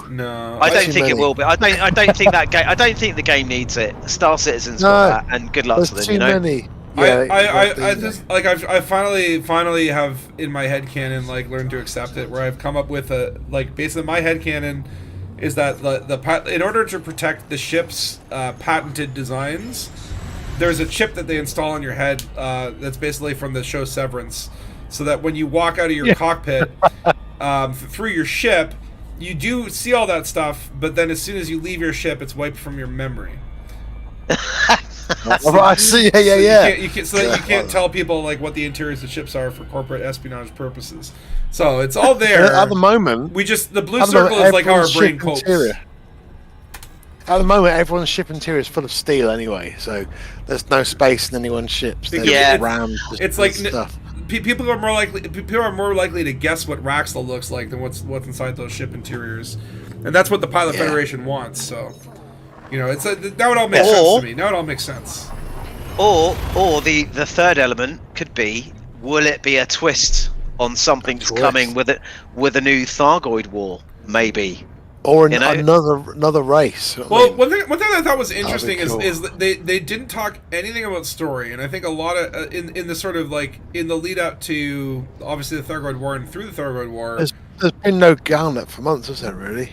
And that's the thing. They didn't talk about story at all. And when they used to talk about story, it'd always be like, some story is coming. We can't tell you what it is, but we're exciting. And so I'm kind of glad that don't tell us, just do it. You know what I mean? When it's time. But I wonder, because obviously, like, are we getting on foot Thargoid zombies? Are we going to get another Thargoid war? The Return of the Titans? Are we going to see formerly permit locked areas of space start now showing like a Thargoid power play faction? Are we going to get Salvation coming back with a Guardian Armada? Or at least are we going to start getting some story that builds towards those things, right? Whether or not it is in the cards or not. And they didn't talk at all about story, which I thought was interesting. Now I think that's okay, because they just concluded the end of how long was the Thargoid war? Like a 5-7 year long story, right? From the return of the Thargoids to the Battle of Sol. That was like the largest story they've ever told. So it's okay to take a break and let the players kind of just like run the narrative for a bit. But I do hope that there is something. I hope that they are now re-gearing for what the next chapter is, right? Yes, I mean technically there is no narrative to the game now, is there? Other than player, other than however we want to expand it in our own systems, in our own way, But there is no actual underlying story currently, unless they introduce something like Guardians or Thargoids. That's going to spin us off in a new direction. Yeah. Like I think we'll definitely get Salvation coming back as an AI with Guardian robot armies. Yeah. You know what I mean? And then. Like what could be interesting is like, I got malbattered. What could be interesting is then you get like the Thargoid. Maybe we discover the Thargoid homeworld systems, and it's like that would be cool. We can't get to the Thargoid homeworld because every time you jump a little bit closer, it goes to the point of 100% odds. It's like you're getting hyper addicted by 16 Hydras. Like you can't get out of those situations. Like it's just a crazy thing, right? But that would be, it's like, okay, and then it's like, look, well, maybe now we start diplomacy with the Thargoids, because Salvation and his Guardians are overwhelming, and we know that the Thargoids fought the Guardians. Maybe the Thargoids become our friends in this new, more terrible war of technology. or maybe we're flying Guardian ships at that point because we've finally done all this research, right? I mean, ultimately, I can see, FDev have been quite clever with what they've done with this whole system colonization. As a business plan, it's worked quite well. People are doing microtransactions and making money. And I'm not mad about company. it. I'm not even mad that whole about it. that whole Thargoid war was free. That whole system colonization was free. But the microtransactions, and I'm more than happy to spend a few quid here and there. If it supports the greater cause. I was getting to the point where I was like, with the ships, I was like, I don't know if I like this model. Like, I don't mind it. I know Yemix hates it. He all thinks it's like pay to win or whatever, or like FOMO, playing on FOMO. Like, I don't care. Like, I don't care if someone gets, like, right now people like Cobra Mark 5s. I don't, because I just, it was one of those things where I was literally like buying early access. Okay, for the Python, the Mandalay, the Type 8, I just wanted them so bad, right? But also, in my mind, I was doing it to support Frontier, but I'd rather support Frontier by buying cosmetics that, you know what I mean? Like, where it just kind of feels like, Well, don't forget, Spatula, if that's happening across the world, across the globe, they're making a lot of money, and good luck to them. Oh, yeah. I want that to make money so they continue to invest in this game, right? But to me, it just boils down to, like, it's like as I'm buying these system claim things, I'm like, oh, this is a great way to support Frontier, and I get something out of it. Versus the ship stuff, it did feel a little bit like, I'm just giving you money because I don't want to wait 3 months. Like, I could just be patient and get you know what I mean? And so this feels like I get something more permanent as a reward, whereas, like, I don't care about flying a ship 3 months earlier than other people. I only bought those ones because there was no other way to support Frontier, because there was very little in terms of cosmetics I wanted to buy. Oh no, I'm being interdicted! No, I've got a cargo full of alcohol! Wait, I can't see your player. Let me see your player. Oh wait, just give in. It's gonna... Oh, I'm gonna pass it. Oh, get out of there. I'm just pass my controller over to Space Devil. What are you flying?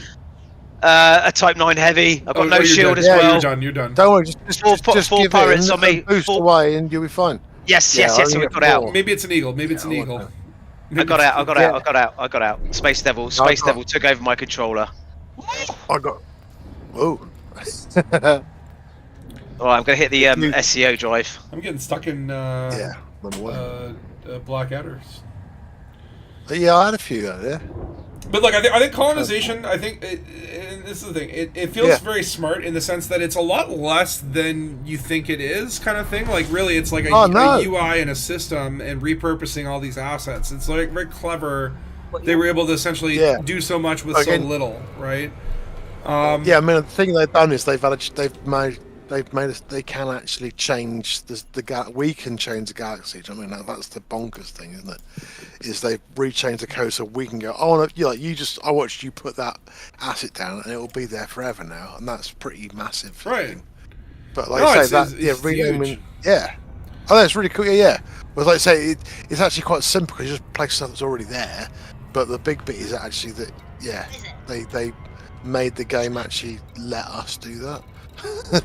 Well, that must be quite... I like the idea that, again, it's just like this definitely is the update that most embraces the Blazin Trail philosophy, right? Because it really just puts a tool in our hands that we can do whatever we want with it, and obviously within reason, right? But it's like, again, we're not like colonizing super mega systems yet, right? But it seemed like they don't really need to add that much stuff to the game. They're just letting us now guide where existing stuff can go, and I think that was a really clever way to do it, right? Because now again, it's like if they can give squadrons the sense that like we can organize the community around rally points and create alliances and whatever. Hey man, like we can drive the story a lot more with those tools, right? And then it's like Frontier can just come in and do the big beats, but like they don't have to do those stupid like, oh, there's a blight and people poison the grain and this is an episode of Star Trek, Trouble with Tribbles. Come on. I can imagine having people just to write the story is pretty expensive, and then put things in a sense. Like say if we actually start making a story, then that's it sounds cynical, but it's cheaper, isn't it? And then, like I said, they put the bigger brush strokes in, and that I think that's, which is cool. But like you say, then you need enough stuff happening in the game. But we're changed. The bubble has changed madly. What would you, Takoso? Where would you like to see Elite go next? I mean, don't forget, it's a 10-year-old game, isn't it? Now I know, I know. I would do want more planets. I think that's the one thing that I think more planets you can land on would be amazing. I'm not going as far as Earth-like, but the next level of atmospheric planets, because I love, if they could put a bit of water in there as well, that'd be some seas and whatever, that'd be amazing. Trees, lava planets. I'm not saying trees yet, do you know what I mean? But even just like some other cool planets with liquid. Can the game engine handle that? I don't know. Yeah, I do. Yes, it can. Yeah, I know these things. I mean, the what's it called? I know the planet stuff at the moment with the biologicals. You get massive fields of them you can fly over. But I mean, it's not the same as water, is it? But I don't know. They've got water slides in Planet Coaster now, so I want one in my ship. I want a nice flume. Oh yeah, because the Planet Coaster engine is the same engine, isn't it? I think. Yeah, and they did Planet Coaster 1 couldn't do water, and now with this one it can. So right. Yeah, it's Cobra, but I mean it's separate. It's got all different. Yeah. Different coding. Yeah. But yeah, I think planets would be a great thing because that would just that makes the game bigger again because there's more stuff to find. Well, it's just every time I fly around these Earth-like worlds, it's just like we've all had the thought like, oh, I just want to I just want to go through those clouds. That's the thought you get. See, I guess my thoughts are more intrusive. I'm just more like, oh, I wish I had a giant Jet Star right now. Oh, I blew that planet up so good. Don't get me wrong, Star Citizen does it a lot better, but that is Star Citizen. This is Elite Dangerous. We all know it's not quite the same type of game, but it would just be nice to be able to go into an atmospheric planet, go through some sort of cloud formation, and just land on a planet with, water and trees. That would just be the cherry on the cake, I think. Mm-hmm. Oh yeah. But I mean that's going to be the long one. I hope you're listening, FDev, to a Spatula's channel. Oh, my ears. Megaphone. I know Burv tunes into your channel, Spatula, so he's. Does he? Oh dear. Can you imagine if Frontier just popped in the chat? They're like, actually. Yeah. We heard Done everything. with this. We heard everything. Again, we'll be having our legal team reach out to you very shortly. Again, I think we are too dangerous to be allowed on Earth-like planets because we would destroy them instantly. But that's why I think the next level of atmospheric, we have tenuous atmospheres. This could be mild. I don't know what it could be, but if you've got a bit of cloud formation and some new colours and some new rocks, because I think that would just because there's millions of those planets out there, so it'd be great. Yeah. Commanders, I can have some good news. I've successfully delivered 505 units of beer and 279 units of wine. Meet you at the bar. The bar is no longer officially dry. There you go, and I've made 3.5 million quid, so that's not too bad. That's not bad, so is it? Oh my god, I'm going. Right, on that note, I'm going to call time at the bar for me, and I shall stay on with watch Space Devil playing and maybe chat. Okay, guys, see you later. Good night. See ya. 07.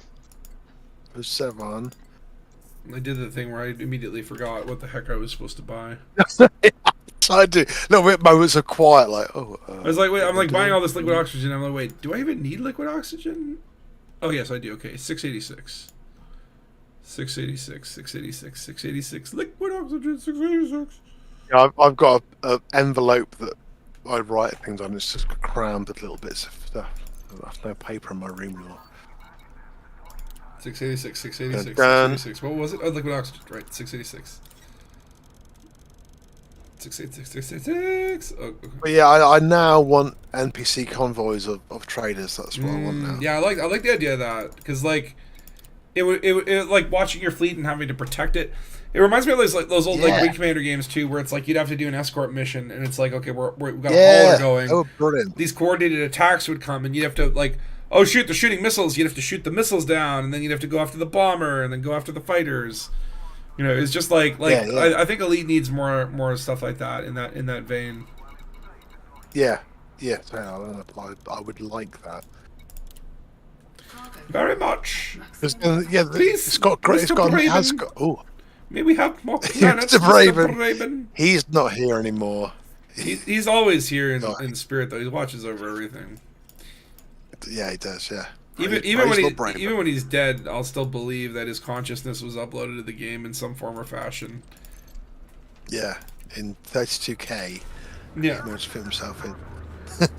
Where it's like, it's like if you look at the galaxy map, like a magic eye painting, where you sort of lose focus on your eyes. It's actually Braven's face pops out. It's a 3D image. It's amazing. Yeah. Like again, I would like some more Odyssey content. I think Odyssey came, it's on the stuff, and it's like it feels like it's the mildest amount they could put in. And I definitely I haven't done it. I was actually thinking about that. I'm like, I haven't done the space infiltrations in a while. And I do actually like a lot of that stuff. Like a lot of that stuff is really good. Yeah. But then it does kind of wear out, right? And I think the problem I was finding was more that it all felt very disconnected. As in, like, okay, if you want to do Odyssey stuff, you're going to these terminals and going for missions there. Like every once in a while, you would land in a place and then happen to get out, and the sort of worlds would collide. But the connection between Odyssey content and the game, I think, just needs more connective tissue. Like I want it to be where it's like, okay, like you have to follow this pilot from system to system and scan his wakes, and then follow him to find the ground base, and you got to get out and follow him into the facility. You know what I mean? Like it's like like missions that include both. Like, okay, like go land at this facility, hack this thing, and then that's gonna send a signal out which will cause your target to spawn in a ship, and then you have to go kill him, right? Or go to the system and turn off the alarms, and then murder everyone in the base, and then when the cops show up, kill at least 5 cops. You know what I mean? Like things that force you to do both, or run to your ship and back, that start the next phase of the mission. And so right now it just feels like all the Odyssey stuff, it's like you have to kind of go out and be like, I'm gonna do Odyssey stuff, right? And so and then it doesn't mesh well, or there's no the most I find is just you're exploring and you get out of your ship and walk around, right? Yeah, and is that a thing? Because there's still people who haven't bought Odyssey, so the game has to exist in this weird half world, which is annoying. Yeah, and I think now that we've kind of removed the console universe, was it a mission where you have to steal something, so you have to track an NPC for several jump scan data pods? Yeah, right. Just things. But I mean, and that's going above beyond, because that also includes multi-system mechanics or whatever. But even if it's in the same system, you watch him leave from this station, or it's an NPC on a loop or something like that, and you have to where does he go when he goes to the station? And then there might be a data pad in that room that you can hack. But the idea being that just ways that marry the space gameplay with the land gameplay, and it doesn't feel like it doesn't feel, they feel like two separate worlds. Let's say, and the on foot Odyssey feels like you go there to do Odyssey gameplay. You're going to go and collect materials to do your make your equipment better, and that's it. There's nothing else going on there that would sort of keep you to there, which is a real shame, because I think I really enjoy the Odyssey stuff. It does make the game suddenly, your ships feel massive, and suddenly and that granularness is amazing. But I guess again they're not selling Horizons on its own anymore. You just buy Odyssey now, so there's no to me it made sense where it's okay, the reason you go on the concourse and that's how you get the foot missions is because Horizons players can't even get there, so you don't have to worry about creating another code to restrict the Horizons players from what they see. But at the same token, it's kind of annoying that you have to get out of your ship to find foot missions, and there's 2 separate mission boards, and it's even the other way around. It'd be cool if I'm walking on the concourse and one of those guys goes, "Hey, I got a mission for you," and it's I need you to haul 250 goods or whatever, and it's oh, you don't have the right ship? That's cool. I'll hook you up with a loaner ship. You know what I mean? Again, more integrated experiences would be nice on both sides. Yeah. And I don't know. I think that might be a case where, like, I think, like, when Odyssey was designed, that's where they had, like, 200 devs working, and I have a feeling like they almost, like, designed it as, like, a game within the game sort of thing. Like, okay, like, you take the code over here. We'll have, like, some of the team continue with Horizon's updates or story or whatever. And then these guys were developing it in a vacuum, and then when they kind of moved it back into Elite, like, okay, now take this asset, put it into Elite, it's like, oh, wow, that asset's really heavy when you put that into, like, you know, an instance with, like, 50 ships, right? And so that's why it came out so shaky, because it wasn't, like, it wasn't all seamless. It was sort of designed in a vacuum, it feels like. Yeah, like I say, it's a plug-in that just sort of plugs in just for the planets, and suddenly you go, has to load it all in, sort of thing. Yeah. But yeah. Or varied plants. Oh, dangerous plants. I would love dangerous plants. Yeah, dangerous plants would be great. How cool is that? And how do you have to sample them and get out before? Oh, I love that. And then what? Dangerous gas lava events? Amazing. DNA. Yeah, I think a bit more danger would be good. I know people would be like, "Oh, I died," and this that, but it's like if they gave you a warning and you had to figure out ways of doing it, it'd be great. So, you know, turn your suit. Yeah. You could freeze your suit for 20 seconds and run against something, or you could deal with a bit of lava. But you know, just have things which just change your experience of the thing. Yeah, I love the idea. I like the idea of super missions in certain ships as well. Oh yeah. So you might have to fly an eagle to do this one mission, 100%. because it gives you a different experience. And I think otherwise you go, I'm in a Type 9, it can do the most hauling. I'm missing that, but make someone go, you've got to get a Type 6, and we'll give you a skin so you can get into this base to do something. You know what I mean? Yeah. I'd like all that kind of stuff, because it changes your experience. Or it creates a challenge, right? Where it's like, okay, like hey, we want you to, you know, do this one-on-one combat. You're like, okay, let me get my fertile lance. You're like, no, you got to do it in an adder. Yeah. And totally. And you only have a mining laser. You know what I mean? Like it's like they can control the level of difficulty more with that style, right? Like this is one thing that I've been talking about this for years, but just, you know, Frontier doesn't like spread my feet. But like the one thing I want to see is the idea of like again, missions that, and I've always pitched this as like a power play thing, but it could be just like the idea of like, okay, like you take a special mission and anyone can fly that mission and have the same experience, and the experience is curated. So like you go, okay, cool, there's a cool gas giant here, there's a cool facility here. I'm gonna write a mission where you have to go to this gas giant and then hunt down an eagle that's using silent running. And then after you kill him, you have to get that data to this person over here, right? Be a DLC called Elite Chapters, and you get all these chapters, and everyone will, you know, you could do them all, and then you could, And then, but then it becomes a case where people could talk about what was your experience, how did you solve this problem? Oh yeah, no, I had a crazy fight. Oh yeah, no, I killed him in like 2 seconds. But then it's like, you know, again, like everyone's forced to fly the same ship. And then here's the other side of that is then you can add antagonist gameplay. So the idea of, okay, I want to do some PvP. What I'm going to do is I'm going to say, hey, is anyone out there running any missions, right? And if they're in open and they're running one of these missions, and let's say there's a sequence where they get attacked by, you know, a pack of vultures, matchmaking connected, boom, you're one of the vultures now. Right, so like players can like jump in and matchmake, kind of like CQC or whatever, where it's like, if something becomes available, and then you just replace one of the NPC ships with a player, so you get a little more interesting experiences. And then again, you could do it where it's like, okay, if you do the missions in solo, no one can barge in. It feels a little Dark Souls or whatever. But I like the idea of, again, just like, you know. I can play through a mission and be like, oh wow, like maybe the mission, some of them recount the interesting story of Elite Dangerous, and you get to relive Salome's hunt.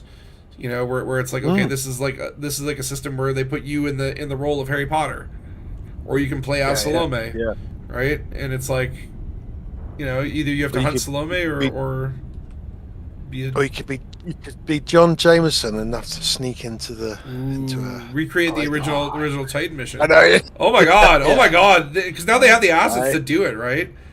And the mycoid virus could be like a little collector limpet. Cool. Oh my god! And then it's like, okay, now go crash on this planet, and then it's like, okay, and then in progress, please write a letter to your son. Oh God, this mission is. I didn't realize this mission would be so emotionally difficult. and then like you have to write the letter to the son, and then they use like Chat GPT to grade it, where it's like if they didn't feel the letter was sincere enough, then they won't spawn a memorial for you with amazing materials for commanders to visit for years to come. Yeah. But if your letter's good enough, then you get your own little beacon. Dav's hope. Yeah. But yeah, thing then, we talked again in the past about having like pirate factions or the crime and punishment. We could work for a crime lord and that. So I wonder if Vanguard, if they'll go that way at all. Oh, if I don't think they will. I don't think they will because it was great. Like I mean, the Pilots Federation or the Pirates Federation, and it seems so appropriate for this game, but. The thing is, like it's like what that's the core of that is basically you want like a notoriety system, and the idea that like if you have negative notoriety, it should unlock a different playstyle, right? I love the idea of like, the Pilots Federation has engineers, and the Pirates Federation has black markets where you can buy. You can't go to engineers anymore because you're a pirate, right? You can get stolen. But yeah, you can go to the black market, and there's going to be like randomly generated modules, and maybe you'll find something that's going to be way better than whatever you can get. That's the advantage of being a pirate, right? But you can't visit the engineers anymore, right? And then it's like, okay, if you let me get you guys invites. What have I done? Oh no. Sorry, I was chatting and slammed to the ground. Oh yeah, 22. So Dead Stars, you back on? A little bit as well. Okay. But yeah, I think it's just like again, like there should be some sort of like alternate game. You scatter pirate bases around the bubble, right? So that there's always a place that they can dock. And I think you make again like what do they have? The ship and the modules get the notoriety. Like what is going on? I do like the idea of like. Like when you're in a ship and it's got this name and it's got this paint job and it's got whatever, you have to take it to like get its transponder. You have to go to a pirate base and turn the transponder off. Otherwise, like once you commit a crime and that ship gets reported, it's a hot ship. But then you can go to pirate bases and they reset your whatever, right? Like there's so many cool little things that I think they could do with it. But I don't think we get go there. We got crows with cargo racks, but we should have smuggling cargo racks. We should have all like I said, open up a whole different way of doing stuff, sort of thing. Well, and then again, you get that thing of if we got to do any kind of salvage EVA stuff, you could then be doing pirate salvage. Well, that'd be great, man. I went too steep to a station. I've got a boost down. It's terrible. Slow. Dead Star just whizzed past me. Oh, the Dangus is here. Okay. The Dangus is here. The Dangus. The Dangus is coming.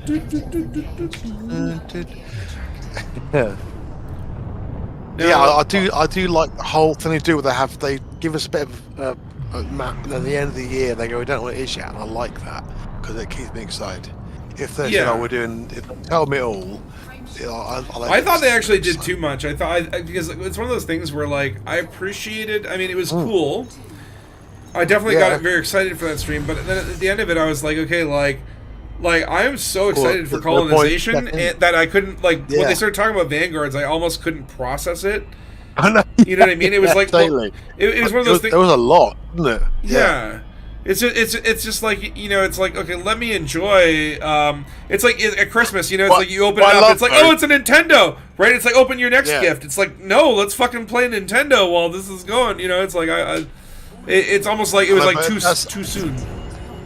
That's the elite community. We're like they told us too much. I mean, we've been starved for 10 years. Well, just what I mean again, I'm not like disparaging. I'm just saying I felt like overstimulated where I was like I don't want to get excited for that because I've got too much excitement for what we currently have, and Don't let me use up all of it now, because you are going to need it later in the year. Because again, when you start to look at it, it's like, okay, like the new ship, we got a picture of it. Yeah, it looks cool. I want one. It's not like I can't wait, and it's not going to like change my life. Like colonization has got me to play this game longer and harder. Yeah. Like I'm playing this game like the old days. Hey, Commander Vex, how you doing, man? Like the old days. It'd be great to plunk down a chair, a small table, and a beer and stare at the vista. Oh yeah. That would be really cool. Or just like a picnic. I want a little space picnic. Vex, so you got trapped in his ship's toilet in Star Citizen. Won't get that inconvenience in ED. Only in Star Citizen could you get trapped in a toilet. That could be like, they could use the colonization system as a base, but it's like in any system, even ones you don't own, you can temporarily build a small latrine on the planet's surface and get out and take a crap on another world. Yeah. Just because it's like, look, it's like first footfall. What are you gonna do after that? We need to know first poo poo. I don't know what you say. The first brown fall. first bio waste encounter. Come on, Dead Star. You've got the large landing pad at this base, mate. Come on. I can't land. Oh, is Dead Star pad hogging his own base? He's paddling his own base now.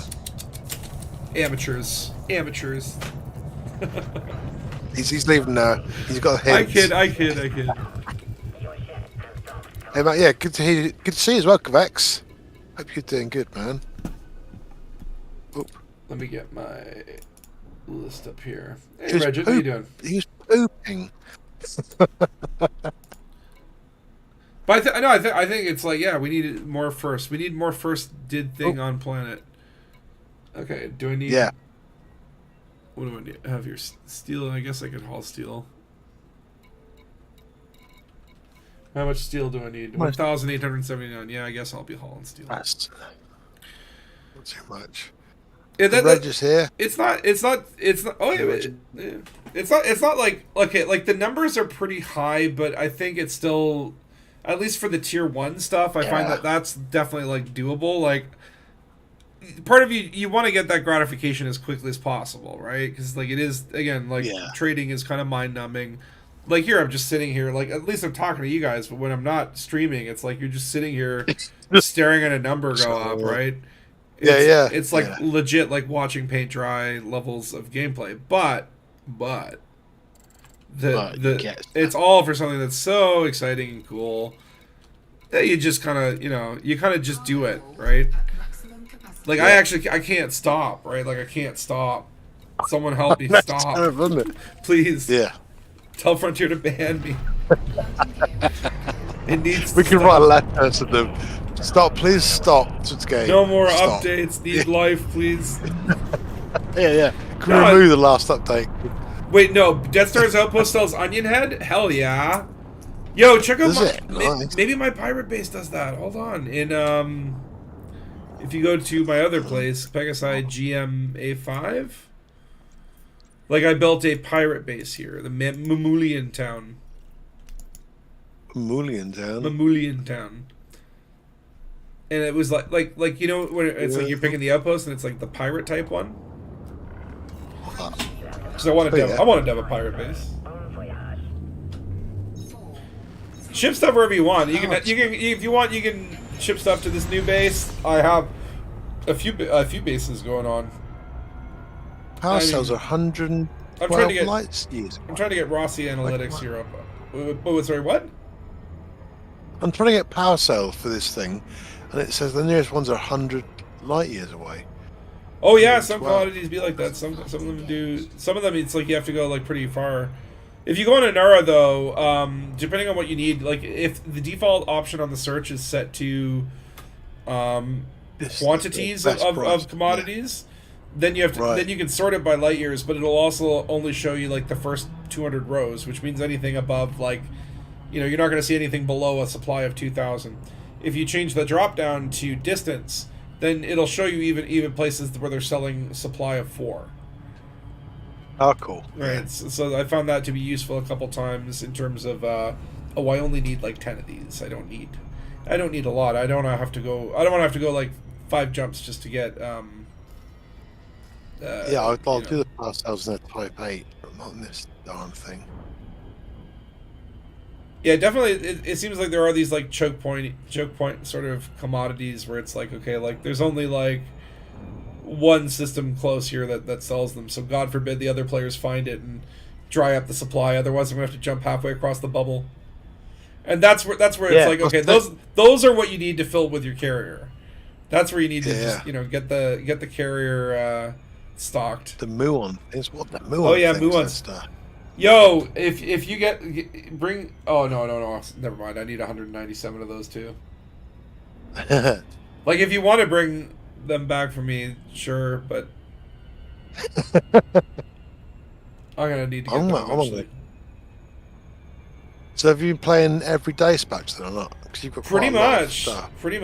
Like well, I mean, like I yesterday I was mainly helping Dead Star's stuff, and then I started. Okay, well, let me start placing some bases. When did you last play Elite Dangerous Daily? Like this amount? Yeah. Like somewhere when Odyssey first came out, and I was really trying to like engineer some suits. I think that was like. Where I'm like not streaming and I'm just literally like enjoying the game and being into it, right? Like definitely when Odyssey came out and in that phase, and then, but it's like I am really enjoying it. It's really increased my immersion, and I think it's like the root of it just comes from like it's not this amazing huge. Life-changing update, even though it kind of is, but it's like very simple, very effective. And I think it again, just like the whole communication around it, the way they launched it out. Again, it's not flawless, but it gives me that hope, right? Like it's not like it's not like okay, well, the fear that okay, well, we might get a couple balance changes, like okay, maybe they'll do another engineering pass at some point or another. And maybe we'll get a new ship.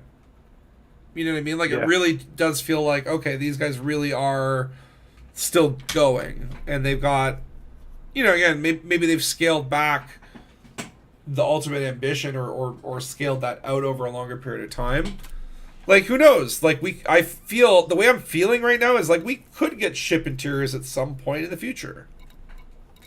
Yeah. Let's say they're pleasing us, aren't they? Obviously, I obviously don't think I don't think we're gonna get them anytime soon. I don't think it's probably something they need to prioritize, but it's just that feeling that it is possible. Like that wasn't there for the last while. What I worry about ship interiors is whatever they do will be wrong. That people will dislike them because they can't do anything level Star Citizen, because Star Citizen has got a massive budget, and again the ships are tiny, whereas these ships are as big as ground bases, and it's like whatever they do, I think people will hate. So that's what I worry. Yeah. And I get that, right? I'm being negative, but it's well. I would love it in some ways, but yeah.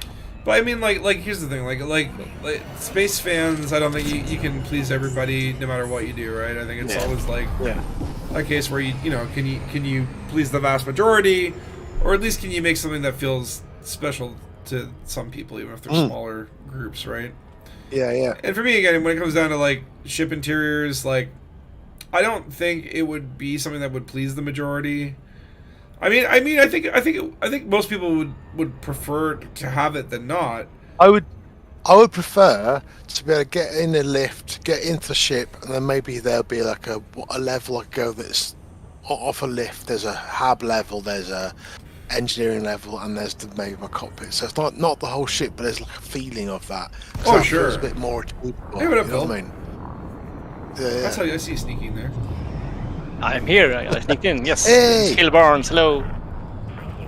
Have you been playing lots, Phil? I've been hauling a lot. Yeah. Big building filaments. Yeah. Yeah. Both filaments. We're all traders now. Totally. It's crazy. You need a hand with some hauling somewhere? I just got in. I had some birthday people over. Sure. So, yeah. I think. Well, yeah. This is the one thing we keep talking about is like how do we best organize all these different now construction projects, right? It's like I've got. Like, the one I'm working on right now, it's like so many odds and ends. Like, it's like, yeah, I need like 55 evacuation shelter and 78 food cartridges and 42 of these and blah, blah, blah.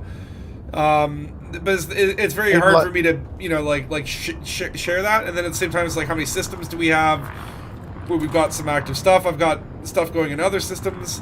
Like it's not very easy to get coordinated.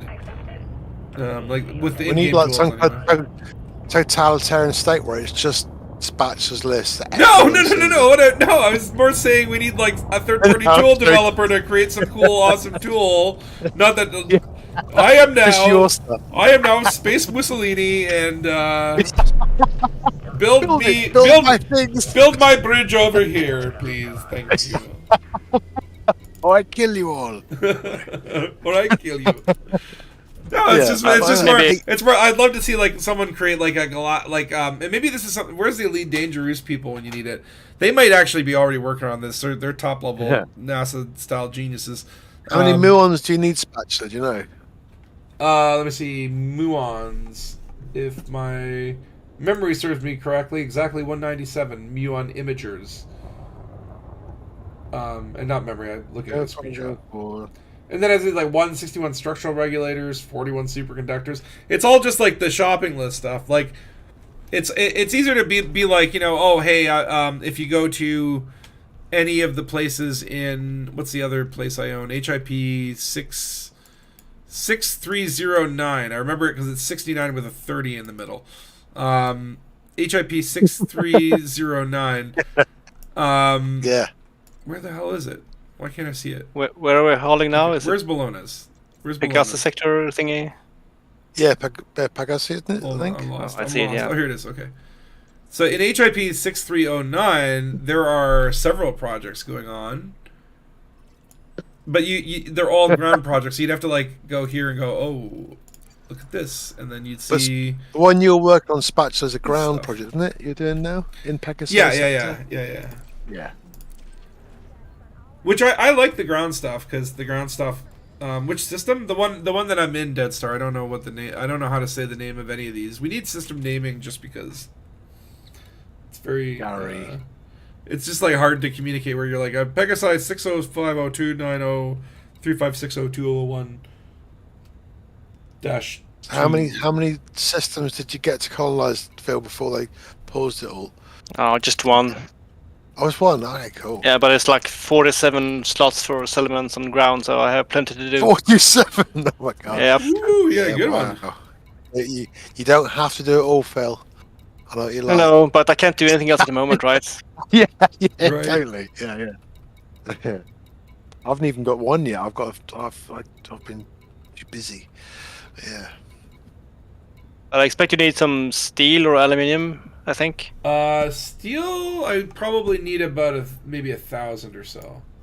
Or maybe hold on, wait, maybe not. Hold on 1 second. I gotta look. Do I need water purifiers?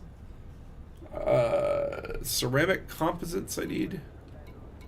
Oh yes, ceramic composites and CMMs are the two that you can only find on the ground. So those ones I think are good ones to put on your carriers. Ceramic composites and CMM composites. Do I need articulation motors? No.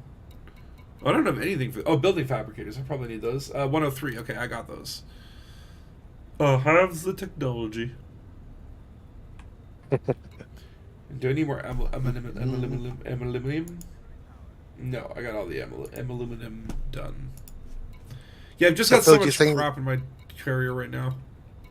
Is it going to be easy for them to fix the people have been tricking the system how much stuff they dropped into? Is that going to be hard to program, do you reckon, or not? A checking system? I think it'll be easy for them to find that and reverse it because... Yeah. Like, again, it's like they'll look at the time signature. Like, most people can only deliver, like, 790 to... Like, what's the max of a cutter? It's like... Yeah, 790. Well, yeah. Those 790s on Sometimes the most 790. Yeah. But it's like, so, it's like if it's anything more than like this, and it takes 5 minutes to go back and forth, even if your carrier's like parked next door, right? So it feels like they'll be pretty easy to just like put a filter and just like show me like any deliveries that were made in this time by a single player, right? Like now fixing it in terms of stopping it from happening again, I don't know how they would go about that. I think it's like I was saying, it's like something where they were changing the values that they were sending to the server. Yeah. kind of thing where it's like, oh yeah, like they hand in one cargo and then just their computer changes that 1 into a 1,000. Yeah. Do we know what the problem is with this feature? I'm not following. Yeah, so basically what was happening was people were like putting stations on, like basically like plopping a station in, and then within a minute that station was done. Like essentially in one trip they were building it, because like they'd have like one of each of the cargoes needed in their thing, and then they had some program where were able to like intercept the data going back to the server to say like, you know, I'm submitting quantity 1, but it came out with the quantity that was the exact needed. So they were able to just like build their station immediately. That's why they stopped the feature. Yeah, so they're like trying to exploit, like, you know, get rid people, of that. People were just doing massive chains of them out into nowhere, sort of thing. I don't know how hard it is to check to do the thing. Oh, Spatcher, do you need emergency power cells or not? Because I'm gonna get them. I've got space. Oh yeah, I need 52. There you go. I'll get them as well. Well, thank you, sir. Well, I've gone and got them. Guess I got some steel. Do you need steel? Hold on, I need to. I don't know what I need anymore. Like, it's so, that's what I'm saying. It's so hard. Like, hold on. I'm like a little. Because I've even got. I'm at a surface one now, so I can get you anything. Ceramic, CMM. What do you want? Polymers. Oh, do the what are they called? Ceramic composites. Yeah. Yeah. Those how ones much? are good. I need 83. And then I don't need any CMMs. But Aluminium, steel. Oh, okay. I do need 1,000 steel. Or wait, hold on. I probably won't need 1,000. I can just take some on this trip because I've still got cargo space. Actually, I probably don't need any steel because I've got tons of steel. Well, not tons. Well, yes, tons. 2,300 tons.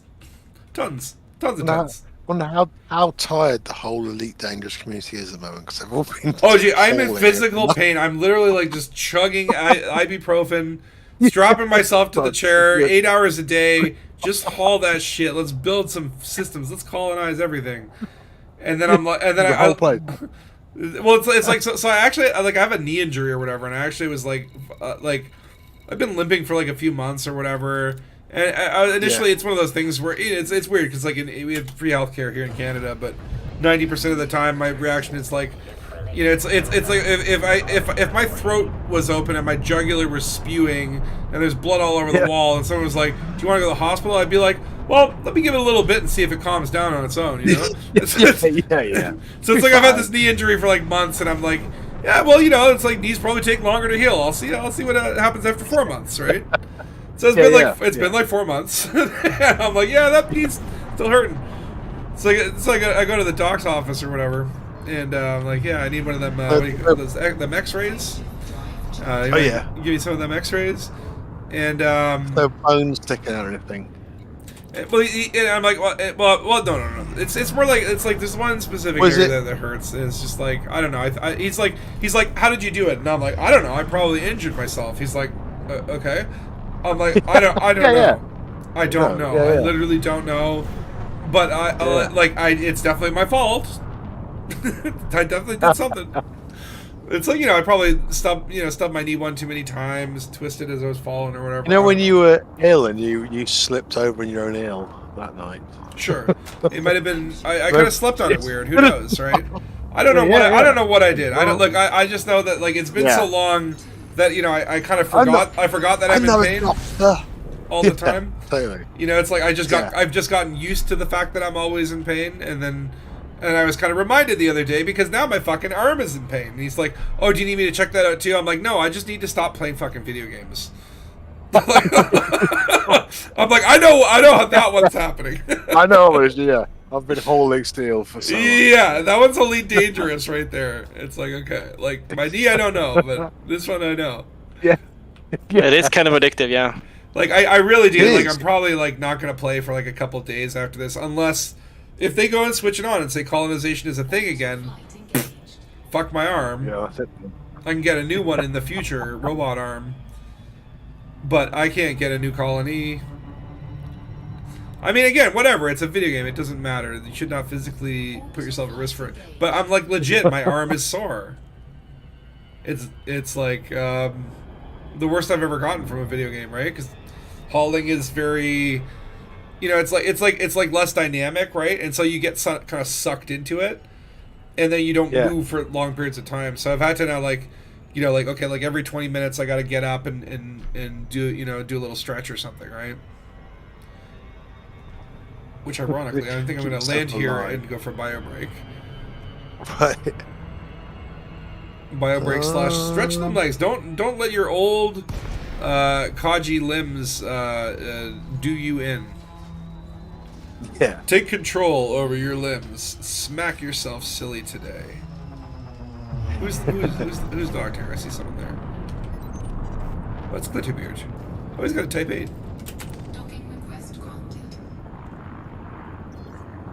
I love the Type 8, by the way. I've just been having so much fun flying around in it. I'm in a Type 9 right now just because I want to get some shit done. You know what I mean? Yeah. And actually, you know what? Great. The Type 9 is much better because, I had a grade A FSD in one with SEO, and in the other one I had dirty drive top tier thrusters. And so I just pulled them out and put them in the same ship. Nice, yeah. Because I realized what was happening. It's like it was so unenjoyable because if I jumped in one ship, I had no SEO, so I get stuck in Super Cruise a lot. And if I went in the other ship, my top speed was like 200. Yeah. And it's like, now that I've actually respec'd it, it's not so bad anymore. I realized I was part of the problem. Yeah, Type 9 actually, if you got good thrusters, you can get away from most pirates. I only got killed once last night, I think. Because I had 4 pirates in a row.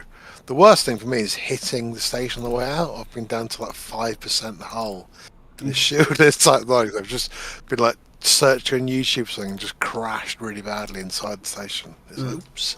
But that's good for you. It's all good for you. Sastry.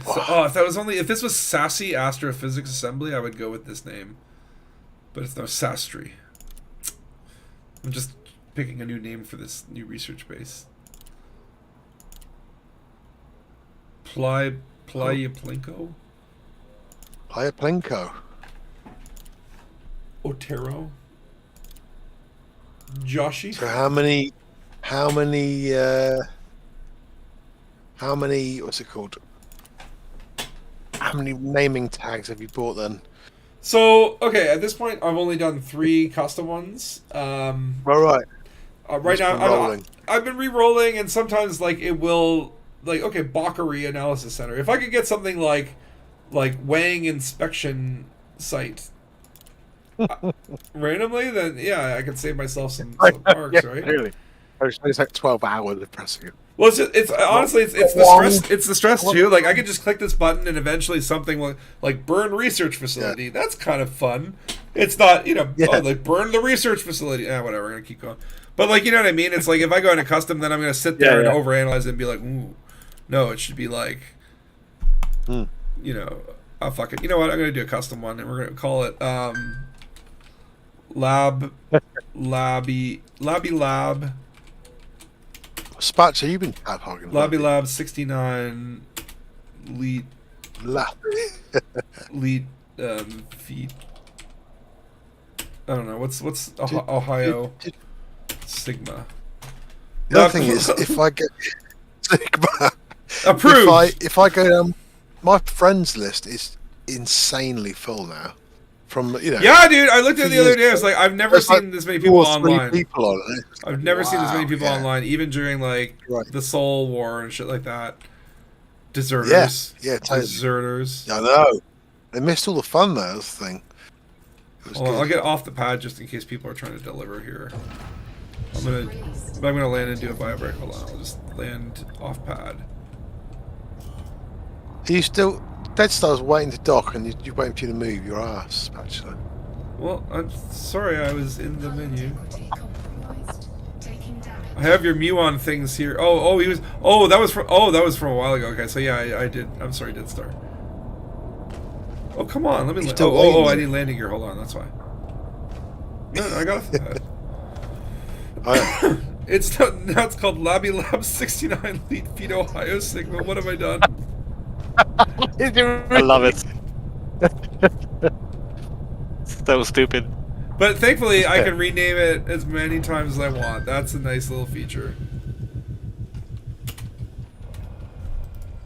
And I love these little construction sites. Actually, I've been stream whoring myself lately. I was on, I saw Yamix was on. I said hi to him in the comments, and he's like, jump in voice. I jumped in voice with him. I was on his stream.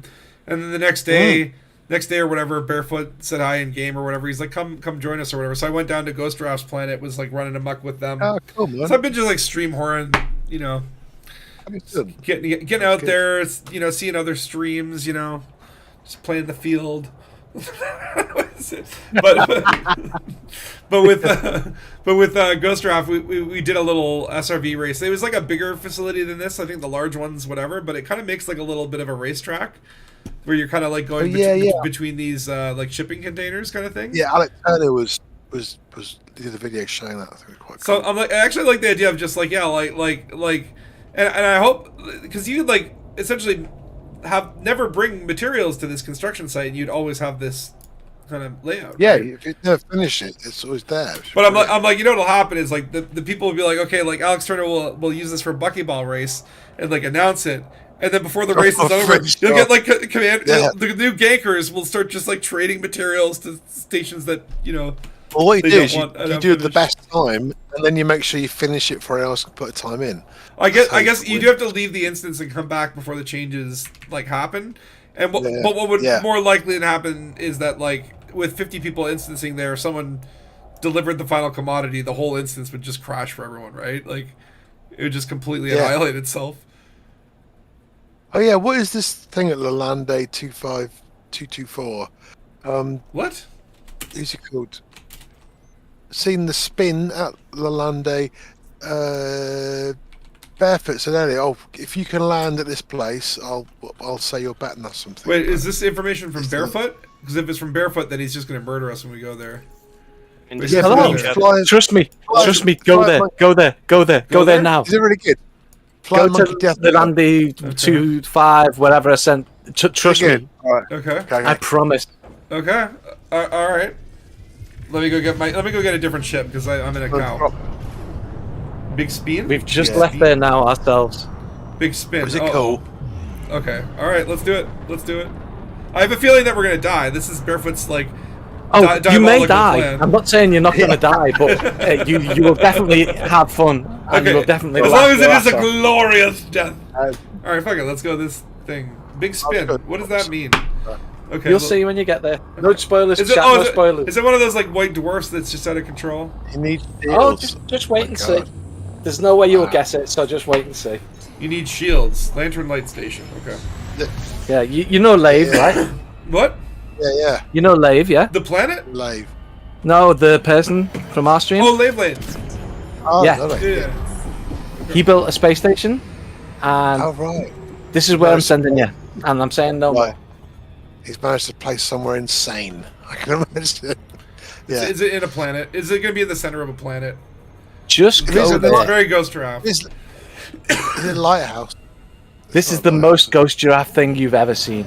Oh, okay. Excellent. I can wait. I've got to drop some boring power cells off this place. Is it like the station's inside out and the people are the walls? If I told you, you wouldn't believe me. Just go. Excellent. Can't wait. Have you been playing this game much then? On and off. I finished my station, and then it went into lockdown while I was helping Lave build the one that I'm sending you to. But yeah, I've been a bit busy IRL. Right. Yeah. How many people have like missed a week of work due to this though? Where they're just like, sorry, boss. It's the norovirus. It's really bad. It's gonna take like 7 more tons. Days. Chiropractors after their work, like say everyone's got broken bodies as well from being sat down for 8 hours a day or whatever. I land here. Oh yeah, I'm on a small ship. Oops. This would be like a good time for like a player to player. It's like friggin' sell like what do you call those? Like automatic massage neck warmers with Elite Dangerous logos. Are you going to a carrier? Stop going to a carrier and go to the station. I am in a Type 9. I am not going anywhere with this shieldless Type 9. Oh, fine. I need a real ship, okay? Fine, coward. I want to be a real. Right, we're going to Lalande 25224. It's like, coward, it's going to take me 15 minutes to jump, and I don't have a fuel scoop. I'd have to stop on the way. I need my mandolin. Yeah. I need a mandolin. I think someone put the system in your chat. 25224. Yeah. What was the lantern light? 320 that way. I might go and get a Mandalay as well, actually, so I can get there quicker. Mandalay, I can get there in like 2 seconds. Yeah, go on Mandalay. Lalandi 22. Oh yeah, that's like. And then. Oh god, it's still like 5 jumps. For a Mandalay, that's like, oh my god. Yeah, no, yes. I can't play the game now. I did disable all this crap about the neutron star jumps. Has Mars done any hauling or not? Has he just been pointing and stuff? Oh yeah, he's got some stuff done. Yeah. He did do some hauling, but mainly pointing. Just mainly pointing, yeah. Just have to. I'll put that here, put that there. They're all here. Lave lanes here. Okay, Lave will be there in it, man. Just got to change to a different ship. Did you guys just finish streaming or something? Just now, yeah. Yeah, the whole clump of viewers here now. Let's see, Bukoop. Ghost Draft stream invasion. Dun. Oh, hey Logan. So what the hell are we getting into here? What's gonna happen? No spoilers in chat. Don't tell them anything. I just want to see the reaction when they get there. All I've seen is big speen, which sounds good. But yeah. Okay, it's either the station's in a planet, or like you built the station on top of a mountain, and now it's like on a giant column. You built a spire. It's a spire. You're not gonna guess it ever. Okay, the station's in the sun, and you can't get to it. You're not a good enough detective to work out what's happening here. Is it like a Midderland Hollow? Wait. Just go there. Just go there. Let's go there. Come on. Trust me. I'm not a good enough detective. I'm like, yeah, you don't need to it's insult one of the me. rare You don't times you don't need to ravishly demean me. Do you want another rap battle? Because you get another rap battle. It's kind of what we do. I called Spatcher an adult owner and he got really upset. Oh man, that's cruel. I almost banned him. I know, yeah. He was being, it's like he's all getting all spreadsheety and stuff on me. It was strange. Then he got a bit Mussolini. He's got a muscly knee. Why are you looking at his knees? He's got a broken knee. Yeah. Are we there yet? Are we there yet? Why aren't we there yet? Hurry up. I'm just landing my thing. Come on. Logan says you'll need some Dramamine. He's not wrong, but shh, no spoilers. Right. Dramamine. What are we going to? I was just pleasantly hauling bio Oh well, waste and consider steel. that over. Oh no.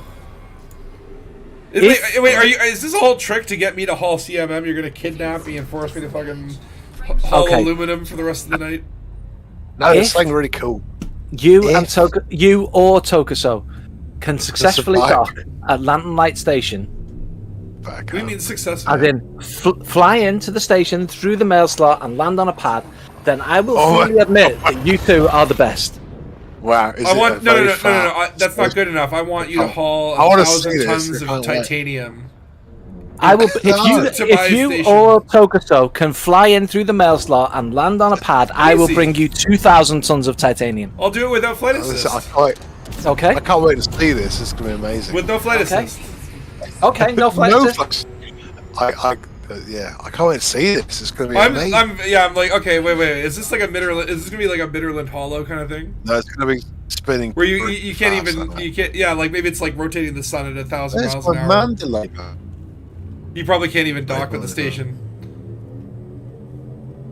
Yeah. Hey, I've made my offer. Yeah. Oh, it's still cargo. Why are you not there yet? Your Mandalay is terrible. What's the jump range on it?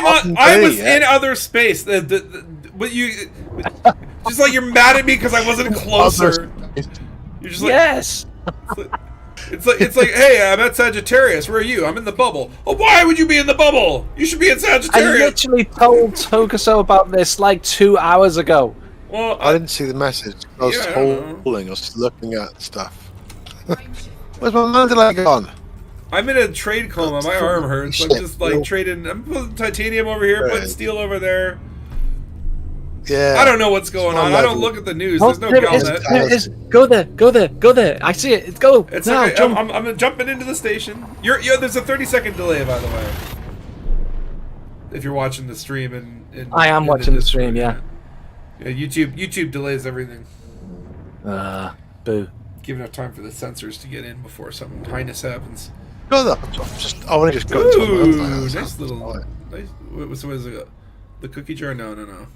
No, lamplight station. I'm looking. Where the hell is it? Okay. It's the one on your nav panel that's moving. What do you mean? Oh. Can you even get to it? Is it okay? Yes, you can. Yes, you can. Am I on? Oh. It's. I've been inside it today, so it's totally doable. Wow. Whoa. What are you flying?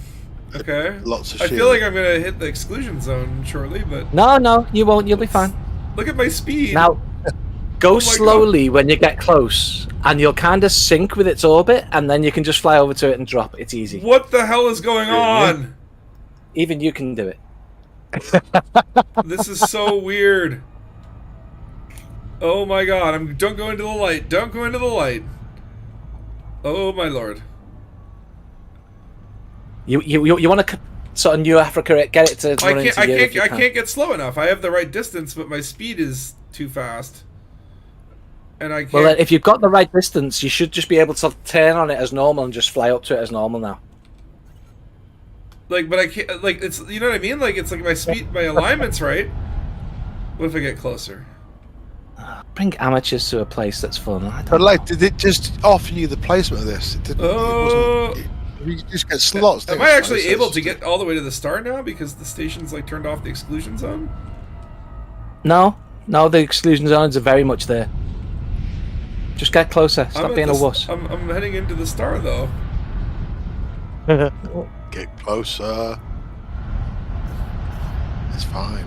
Just fly into its orbit line. Hold on, I'm in the star. Oh god! No, I hit the star.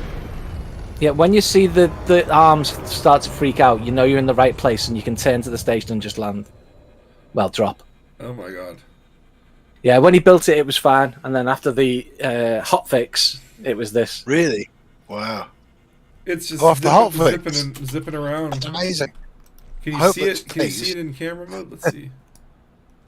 Okay, you can't see it zipping around. It's not like rendering. Oh my god. Move closer to the orbit line. Yeah, you want to be on the orbit line and basically let it run into you, and then you'll sync up with it. Oh, you're right. Yeah, like Metron does. Wow, that's insane! Look at that. See, do I bring you the best things to go and visit? Not bad. Created by Lave Lane, part of the Ghost Giraffe crew, and the update as well.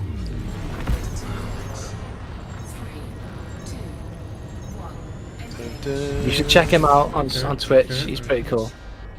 Is he Twitch as well? And then I get on the orbit line. Oh god! Oh my lord! It's like 2001. Yeah. Once the star starts freaking out, then come to a complete stop. Just turn to face the station, and you can drive up to it. Oh lordy! Oh my god! You got it? Ah! You're at. Oh my god! Oh god, okay, is it gonna hit me? No, you'll be fine. God, okay, don't let it hit you. Yeah, you don't want to ram into done it. this VR yet? No, I'm not brave enough. Oh my lord, even just looking at it is hurting me. Dangus should do it in VR. He's got his 4K VR setup. Oh my lord. So go on, you were going to flight assist off dock with it for me. Carry on. Well, just hold on. Can you do the interstellar thing? Oh, hold on. The game engine is pretty good. It can do. You just have to match the rotation. Yeah. Can someone play the Interstellar music for me, please? Just but like not. I don't want copyright. So play it with your mouth. I'll play it on the banjo. Okay, hold on. Hold on. Wait a minute. Wait a second. What is isn't there a thing in your ship, rotational correction?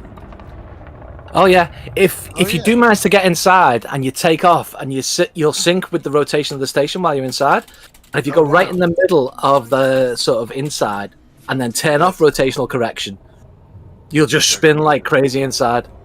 Yeah. And if you're right in the middle, you won't hit the walls and you'll survive it.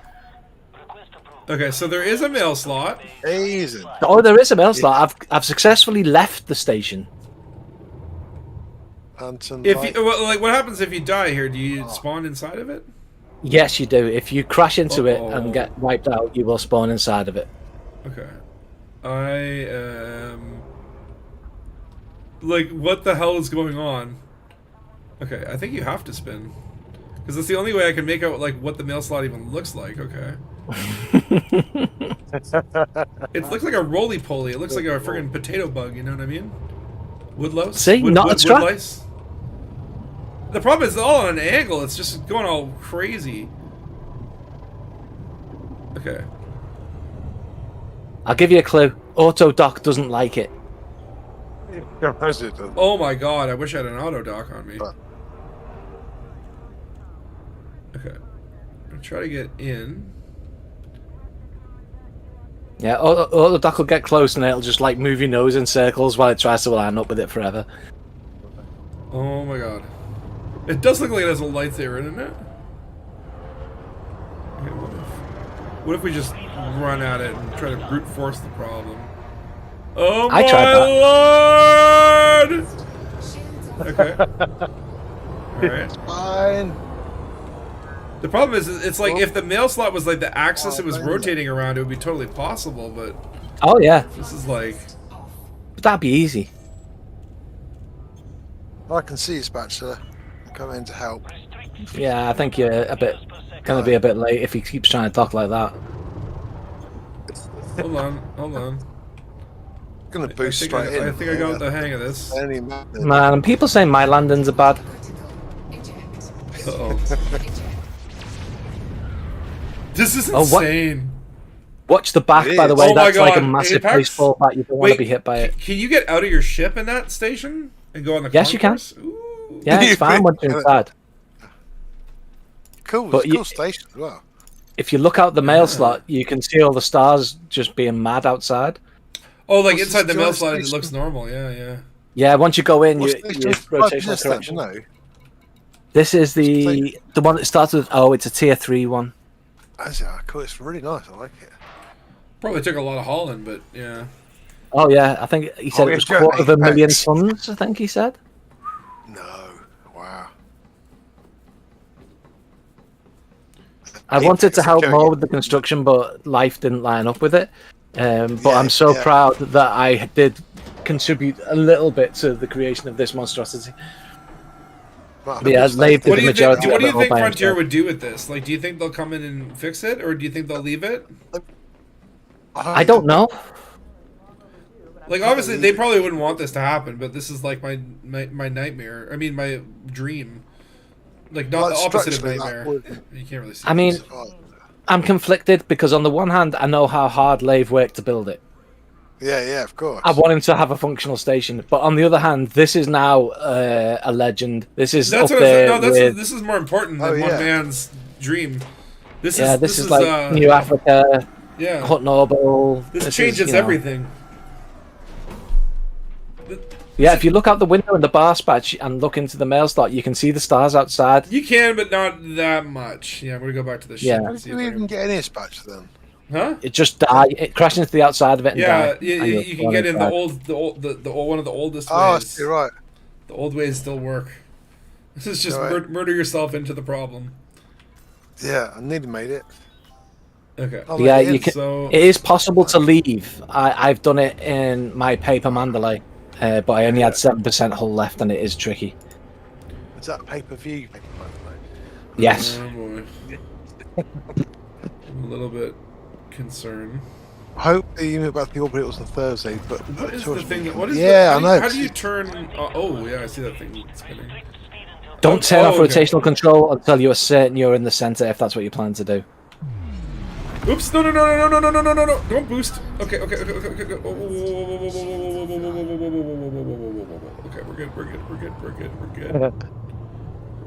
we're good. Oh, by the way, it kind of was a trap, because now you're inside. The only way you can leave is if you can make the exit, otherwise you're trapped here forever. Good luck. Forever. What do you mean? You just boost out the slot, it'll be okay, right?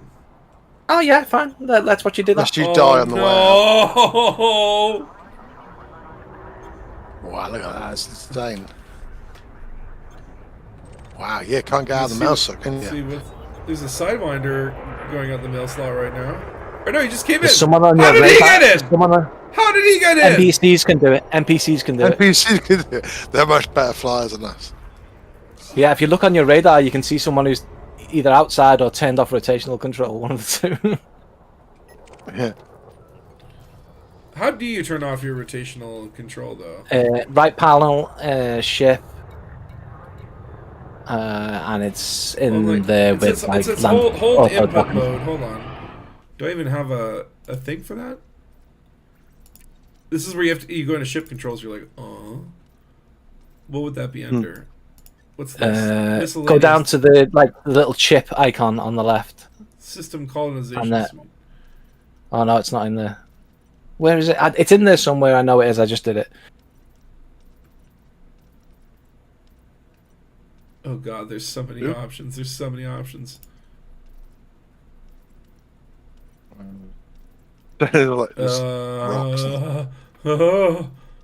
They so need a search function in this. I know. Where could it be? Okay, it's not multi-crit. It's not mode switches. No. It'll probably be quicker to find it in the right-hand panel. It's definitely in there.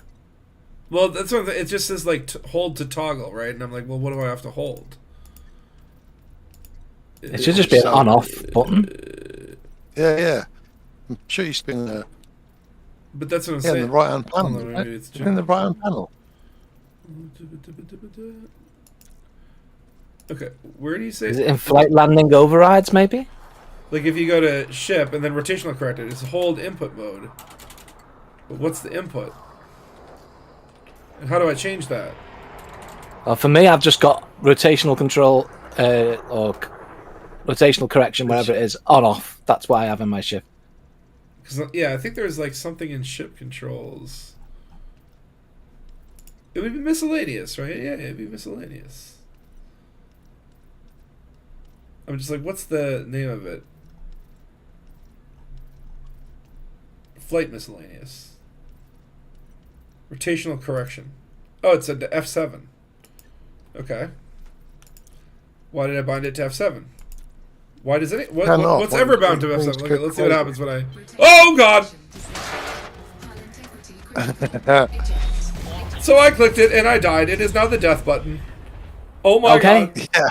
Okay. Now, I will be nice. That will stay off until you turn it back on. So if you try and take off, you'll instantly do that again. So maybe turn it back on for now. So you just well, no, I have it on hold. I have it on hold. So I have to hold it down. You do, yeah. So it's like, okay, let me just can see use what the happens if escape I pods. like Oh wait, there are no escape pods on stations. Never. like maybe I'll just tap it a little made bit. it. Cool. You made it out. Yeah, just boost out. It's alright. Nice. It can't be that simple. Shields left. Hold on, I gotta. It was. Well, I died 3 times, but I did the 4th one luckily. You died. It was. Well, I died 3 times. There is a guaranteed way out. I wouldn't trap you in here forever. I just want to watch you suffer. It's called clearing your save.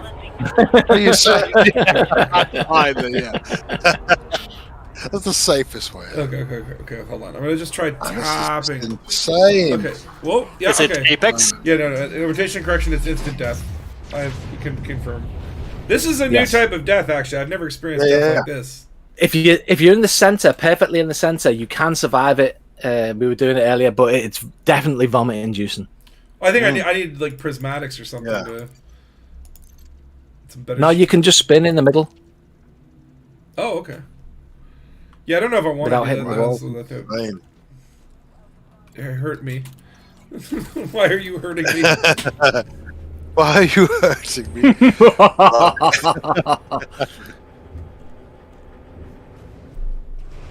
Okay. So what are you building next on Lave? So I'm gonna try to do it very slowly. I'm gonna try to just creep out the mail slot. Yeah, that one. All Well. pits to the systems. You just got to boost like mad, and I. Well, I okay. must What try point? to What point do spin you them boost low. at? Like, should I go into the slot a little bit and then boost? When I made it, I went about 2 ship lengths from the slot. Other people say go creep right up to the point where it's gonna kill you, which is about 3/4 of the way through the slot. But yeah, I made it from just easy. I did it, and now I can't stop spinning myself. Oh God! So fine. This looks cool. Oh, the spinning stop. Okay, it's slowing. It's slowing. It's slowing. This is a little crazy, eh? Yeah. And then the light as well. It's like very strobe light. Oh yeah, definitely. Should put an epilepsy warning. Need your warning. Oh, I'm going so fast that I'm literally in the black. You know when you black out when you're doing like high G-force turns? I'm blacked out right now. I can't move. I can't move like everything on my ship. It's crazy. Okay, there we go. You can chase it in SCO as well, and at around 3000K, 3000C rather, you'll keep up with it. Oh, there's Really? Mm-hmm. That's insane. Oh my God! Okay. I'm 260 kilometers away from the station. Oh yeah. You'll get like launched. Wow. Okay, this is crazy. There you go. Chaos spread. I shall leave you boys to have fun. Cheers, man. See you, Barefoot. Nice seeing you. The Barefoot's like, my job here is done. I must return to the mountains. So it was on a different orbit on Thursday, but they moved it when they did the update. Or it got moved with the update. So Oh my God! I'm trying to target it and it's jumping through the system panel. That's crazy. yeah. It's too mad. Yeah, this is They've nuts. changed the pace from delivering CMM composites Oh, for to sure. 77 hours in a row. So, It is what it is. The grind is what we do, so that we can do the things that we love. I'm bringing some various high-tech stuff. cool. This HE is one of the suite and craziest whatever. things. Do you remember there was there was a gas giant that I found that was like had become a star kind of thing? It was, Yeah. it was like so hot. I found out the Enigma expedition. I kind of want to revisit that. Oh yeah, you can actually get to this station though. This is the crazy part about it. Is like if you can only dock with it. Like obviously you don't want to haul anything to the station because the only way to dock with it is to blow up. Yeah.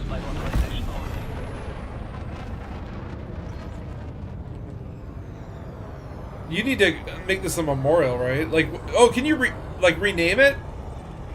What can you rename this to commemorate the spinning? Well, Like when it's like, you know, Frontier obviously is gonna not let this happen. the Vomcom. Look at this, I can get so close. I know, it's insane. I don't even know where I begin and the station ends. What I love is there's probably about 1 million people living in there, and they're all fine. They're under like of 250G constantly. You just go into it and it's like death. It's like walking into the deli and like the ham shavers. Just like shaves off your entire. Mm. Oh God. The name won't kick in for a week, but you have some ideas.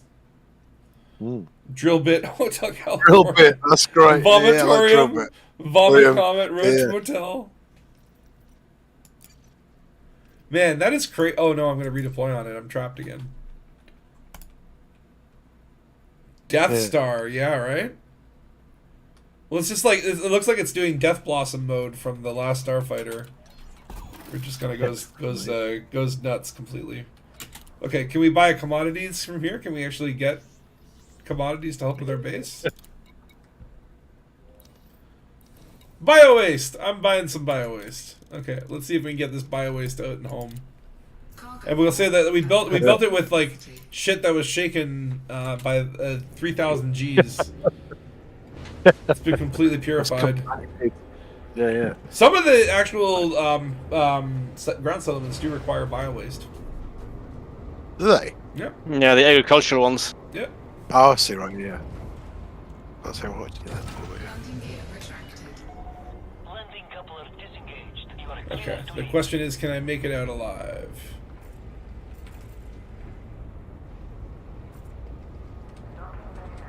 I love how these NPCs are just like casually coming in. Yeah, pretty like that. Oh shit! No, I did not make it. Did not make it. Was that first time just like this was Barefoot's plan all along? He's like, yes. Yeah. Turn off the mail slot death, and then I'll leave, and then we'll turn it back on and watch the hilarity ensues. I will say Kita sometimes when I want people to follow. What? You still say Kita? Kita. Kita. Have you got a guitar? Oh, I would love a guitar. They're so cool. I actually saw a band that had a guitar, and they're really heavy though. I'm like, man, that looks. They look heavy, actually. Yeah, they're really heavy. Oh, that's just such a cool instrument. Yeah. With your pitch bend on the left. I am getting bio-waste out of this station. Oh no! I'm actually impacting the supply. There's no more bio-waste. I've bought all the last bio-waste. Although I feel like if I die again, I'll probably manufacture some more in the process. Yeah. But everyone lives it. You want more people to see it, have fun with it, but the extra eyes will also mean hopefully FDev moves it back. I mean, yeah. I mean, again, it's like if they're cool, they'll commemorate it. That's what I want to see is like a commemorative. Like, okay, move the station to normal places, but then have like have this station remain here, but like close the port, like close the mail slot, so people can't get themselves in trouble. But they've spent all that time building it, so you have to give them another station. Yeah. Or just give them a free station wherever you want. Yeah, and then just close this one down. It'd be quite cool. Okay, we alive, but not for long. I'm like, which way do I go? Holy shit. Yeah, it's weird. I guess like some of the NPCs are like totally. It's like 2 instances of NPCs, right? Like I see some like NPCs there that are just like floating wildly, and others that are like spinning with the station. It's like insane. But the whole game is broken. I love it. Why can't life be like this all the time? Can you imagine in life if you just like stumbled across something like this, right? Like you're just walking out of the gas station to buy a pack of smokes and you come across just like a star wildly spinning. Well, that was a fun diversion. And now I've got bio-waste, so let's jump back to where the heck we were.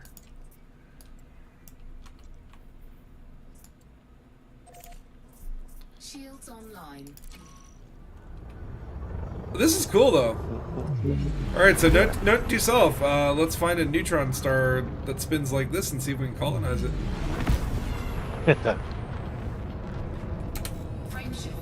What would actually, it would be cool to put an installation there. Like, you can't dock with installations anyway. Yeah. Or no, I guess an outpost would be the most interesting, because then you would get the view from the concourse. Yes, but to get a tier 3 load, did you have to do a lot of other stuff in the system first then to build up to that one? Because it's really cool shapes. Station, I like it. Well, I think it's so like you can build a tier 3 structure as the opening salvo, and it basically so that's what I'm saying. It's like there's a reason to do that. Like it seems insane to me that anyone would start with tier 3 with the time limit, because like if you deliver to like 99% and miss that time limit, it doesn't refund your materials. All that would be for naught, right? And it's like there's pretty serious costs. Like that would be like, I think you do the math on it, it would be like 30 fleet carrier round trips. It's like insane, right? But like at the same token, it's like if you wanted to build that after, then you have to build like 14 things, right? Yeah. So it's like you have to do a lot of work one way or the other, right? It's like, so hey, if you can commit within the time limit, if you get some friends to help, it definitely makes it easier. Like it's like the outpost for sure. Like you can do it in like, even as a casual, you can do it within the time frame.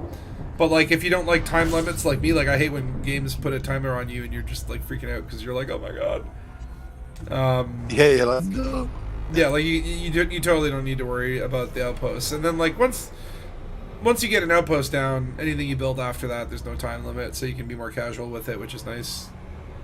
How's it Oculus? Cool. Yeah, but it's like it definitely okay. The last item missing is fruit and veg. Okay, I can grab some on the way back. I guess I'll have to trade some of the bio waste for it, but we can do that. How many fruit and veg? And then the port's ready to open. Damn. I'm looking to get some evac shelters. Why is Inara different? Oh, I'm not on Elite Dangerous Inara. What the hell? There's other Inaras? What? Oh, they do Starfield. Starfield and this, yeah. Kingdom Come 2. What? Yeah, fruits and vegetables always also randomly just happens to be everywhere. What's MRS? I guess I will go to Gamao. Oh no! I know that place. We're not going there. It's like when you're like, oh, that place. Oh wait, no, that place. I'm not going there. That's 400. Yeah. 400 light seconds from the star. No siree. Tiefin Slada, Alpha Centauri, all these little places. Sekomits. Well, I found apparently Morale Gateway is on the way. 4, 3, 2. But I love how just like you are able to like very immediately see the reward in colonization. Like I really did not expect that. That's I think what caught me the most off guard was like, oh my god, that thing exists in game like right away. Like I really expected it to be like Thursday. Yeah. Yeah. It's quite bonkers.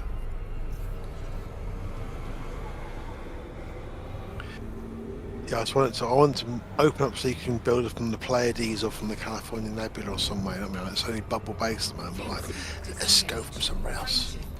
I'll be off to the California Nebula. Well, I mean, in theory, you could literally get a system from any system that has a system. It's a system all out there. Yeah, I think it's only bubble based on it. It's more like you could literally go to the Pleiades, go to Maya, and colonize off of that and own a system. It just like it'll pull from the background factions, right? Yeah. So it won't be Dangus investigation, but you would own the system, right? So that is kind of neat. Like I was thinking about like I eventually I want to swap the squadron. Like I'll have to remake the squadron because right now we're with Dark Wheel, which means when we spread the Dark Wheel, which I think is hilarious. Hold on, where do I have to go here? What was it? Was it Barrios? Oh, shit, hold on. I forgot. I forgot again which terminal I was supposed to go to. Oh, Morale. Yeah. Okay.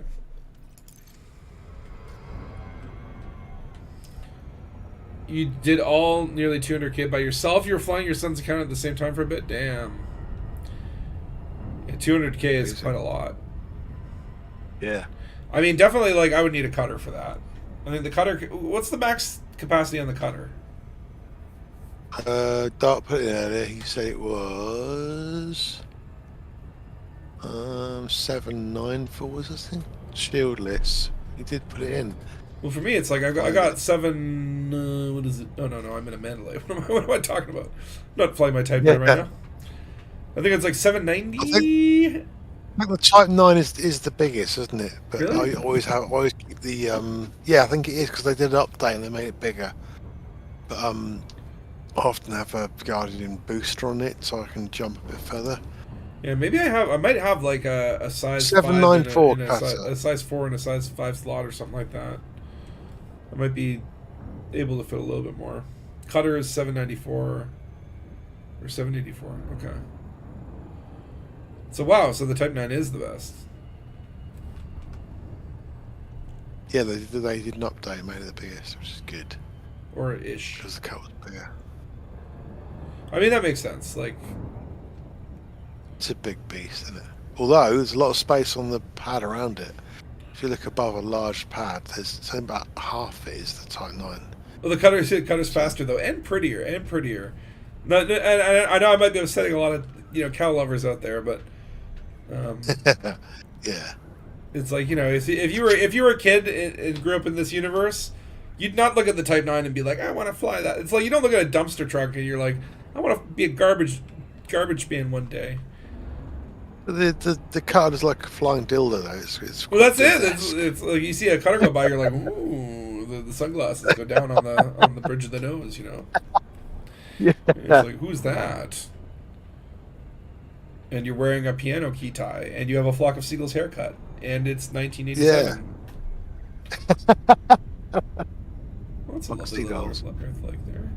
Yeah. I always love the Earth likes, and I like to actually look at the Earth likes and see where their continents are, and like, kind of like in my mind, what kind of nations are there? Which one's like Canada? Where there's like your South America continent. It's got a lot of jungle on it. Let's make up some country names. They call themselves Jungleania. But I actually do like when I discover Earth-like worlds. I like kind of like discover their continents. They're really cool to look at. Well, I always like the idea of like alternate Earths, or like how Earth has looked so different in the past. Like we were Pangea at one point, and Landwana and Gondwana or whatever. Is that like? Oh yeah, Is Gondwana and Landopia? I don't know. I can't remember the name of the other continents, but like, it's like, yeah, man, Earth looks very different in the past. Yeah. I wonder what it'll look like in 2 million years. Actually, I'm probably not thinking long enough. Maybe 1 billion years. It's like I haven't got a lot of that. Isn't it like North America is going to split in half, and then there's going to be a new ocean? That's happening already, I think. Oh yeah. Yeah. Okay, what's it looking for? Southern Fruit and vegetables. Yeah. Okay, I can buy 38. How many do I need? We drag Canada over towards Europe. Be great. Oh, I need 56. I'm gonna have to sell some bio waste. Your precious Hey, bio I'm waste. getting profit for it at least. Whoop. I'm gonna bring some though. Because it's bio waste from the spinning station, so it's been thoroughly mixed. Okay, folks. Yeah. I need 56. Okay, so I need what? 11 more of these. So I have to sell 11 more bio waste. Okay. Or I need to sell 11 bio waste. Yeah, okay. So I get to keep 8. Okay. Alright, fair deal. It's like nobody touched this special bio waste, okay? 56, that's the one? Okay. A big part of it. It is always a privilege to be able to finish off whatever station in a Mandalay, as opposed to a hauler. Did you see the course? I forgot what I named this thing again, and then I go like Labby Lab, Labby Lab 69 Elite Ohio. Labby Lab. So terrible. It's so cringe. It's lovely. There's quite a few people put their faces up on social media. And everyone's got a stupid name for them, but I love it. It's actual personality in the game. It's brilliant. To me, it's like, yeah, like I mean, like I totally expect there to be systems that were created by madmen. Yeah, totally. Yeah, this is the universe. It's like there's that many star systems that there's got to be one where a guy with a Napoleon complex went in and curated everything, and every single station, every single light, every single orbital line, they all look like penises. He was very methodical about this. Wanted to leave his mushroom mark on the cosmos. Cool. And then there'll be another station where someone's doing cats, right? So, it's just that's how the internet works, and it's how space should work. All clear. Yeah, that's how it should work. Did you see the Corsair on the live stream? Or were you still blown away by it? I saw it. I really liked it. See, I know people hate it, but I like that it's ugly. Yeah. I like that it looks different. I need to fly it to know how I feel. Like, it kind of feels like one of those things where, like, it feels like Vipery mechanics. Like, it would go really fast in a straight line. Because apparently it's got, like, size 7 engines. Oh, yeah, it's a bit mental, yeah. So it's like, okay, it's going to be like a bigger Viper kind of thing where, you're really just, like, hitting in a straight line and then really awkward turns. I'm interested to know what hard points it has. It's supposed to be like a purely multi-role ship in the sense that they should be good at pretty much any role. Yeah. Is what, but I don't think I got enough information about the ship. But also, if they gave me the information, I would have just thought it was a bunch of numbers. And if they explained it to me like I was a 3-year-old, then, I would have complained that they were too condescending. So, there really is no there's no winning. There's no winning with me. I like the way they're actually making the ships look more interesting. I think the old ships, they're great, but they're such a wireframe thing. It's like, I really like the look of this one. It looks really cool to think. It's got just a strange mixture of stuff. Yeah, I like the look. Yeah, it looks like a pirate ship. I agree. Yeah. It sounds like a pirate ship. Corsair.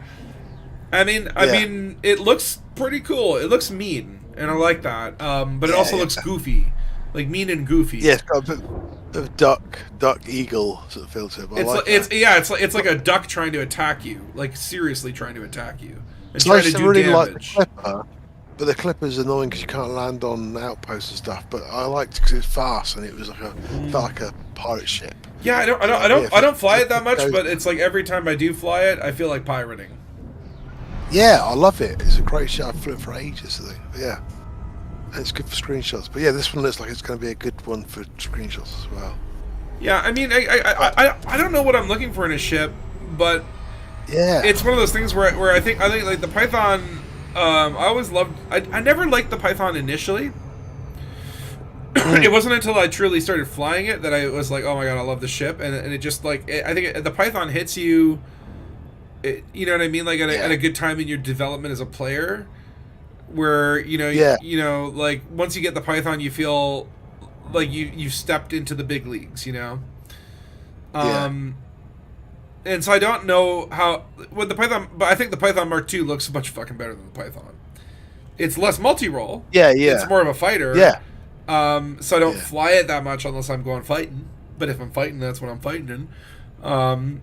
But then the Mandalay was like, oh, this looks like an explorer. And I think to me, like, for me, I like the ships that look like what they're supposed to do. Like, I like the Type 7, minus the front of it, but like, I like the keelback because they look like they're supposed to be traders.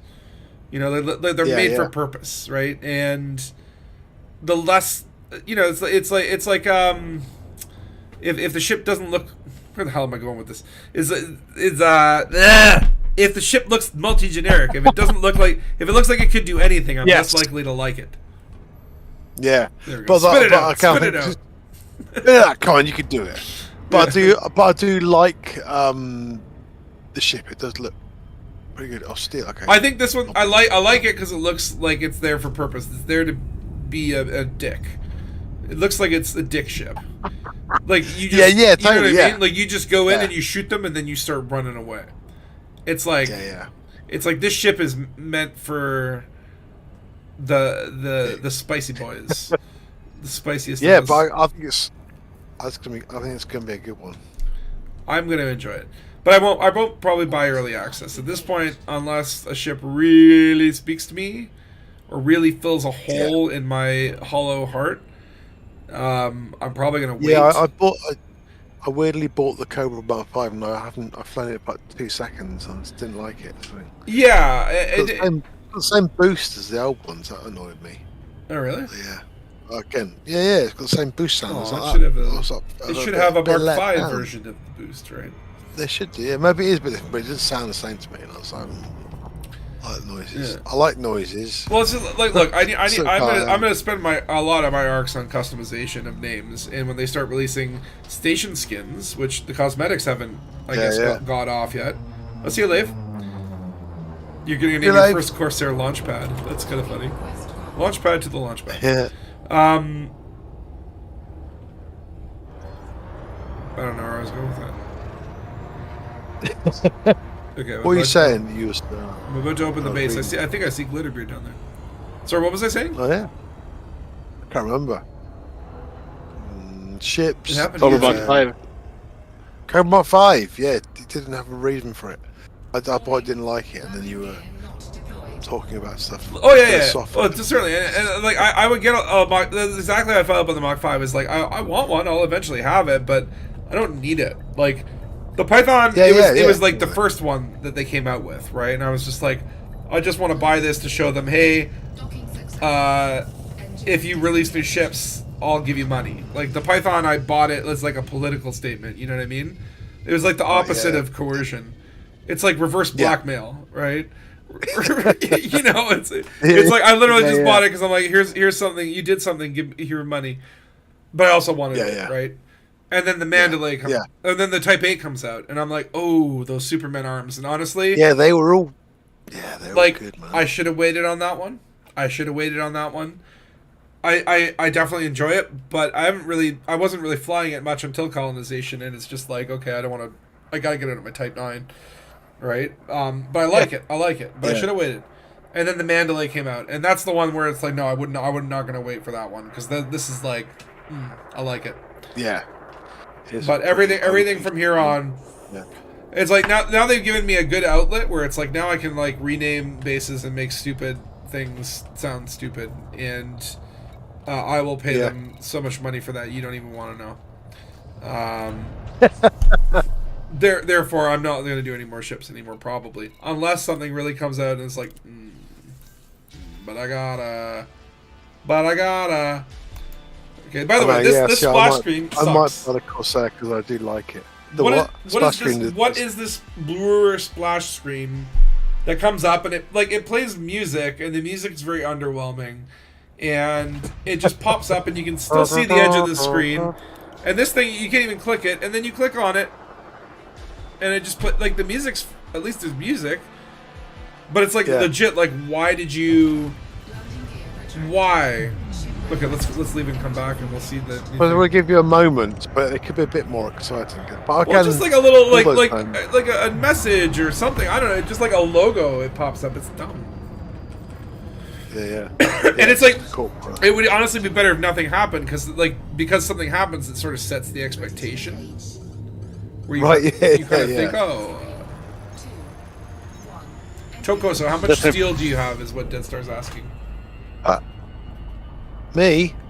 I've got 10,000 on my thing. I'm going to bring 10,000? Damn. On my carrier.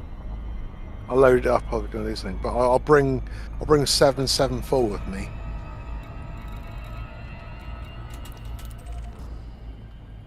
But yeah, it does feel like a last minute thing, that splash screen. But probably they just need to have some kind of feedback, otherwise players might be confused, like, did I succeed or not? What happened? Just need to have something happen so you know that it went through alright. Yeah. Speaking as a game dev, yes. Yeah, I mean, I get that. It's just like, man, like it's like literally like I could have just like done that. Not really, but like what do you want on the screen? Just put the Brewer logo up, play some music, pull a little button on the right, give them the name of their facility. Like, how about, hey, congratulations, Commander. You hauled all that shit. You did a really good job. You're a very good commander. Thank you. Have a nice day. What am I? I'm fully JD Vancing right now. I'm just like, why can't you just say thank you? I said thank you. Did you even say sorry? I think Glitterbeard went AFK at the base though. No, I can't reset it. Oh no. What would happen if I went to... Okay, what would happen if I went to solo and logged out, and then logged back into... Oh, it would just probably create a new instance. But I'm like, can I get it to the point where like Glitterbeard holds this instance open, and then we create the base in a sub-instance, and then both exist simultaneously? I don't know what I'm talking I about. don't know. I don't want to talk about it. Imagine this: you haul the last ton, splash screen. Yeah, come on, keep going. Preston Garvey from Fallout shows up. A settlement is under attack. Or just Another settlement needs your help. Yeah. There it is. Yeah. Yeah. That would actually be Okay. freaking hilarious. What do we do? What do we do with Glitterbeard? I think he's gone AFK. Or wait, hold on. Let me message him. Make sure he knows. He might not know that you have to leave. You must leave and come back for base to spawn.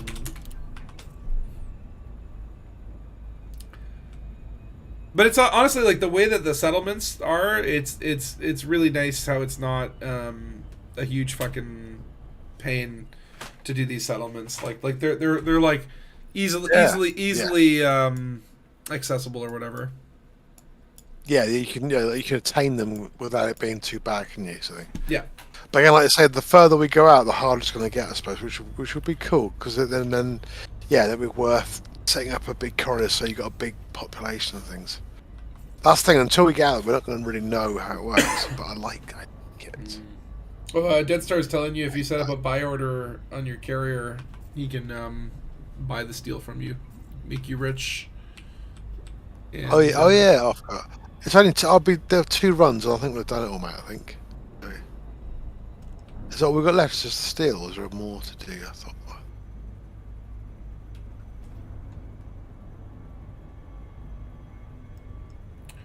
Do. Just hauling, just going back and forth. I know, right? Oh yeah, shit. I was supposed to go for a bio break. I need to go for a bio break. I'm like, why do I have this like unrelenting sense of urgency in my loins? It's like one of those things. One of those things where I was saying about my knee, where it's just like, you know, it just starts hurting to the point where you just get, you know, it's like, yes, I'm in pain every day. I just got used to it, right? Since I've had to pee so bad for so long, that it's just like I just don't know what it feels like not to need to pee. That said, is Loot was here earlier? Loot might be lurking still, so you know what to do. Actually, where the hell is that? Okay, there it is. Look at this. Look what I can do. Okay. All right, I'll be back. All right. Au revoir.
I'm back, but I'm still stretching.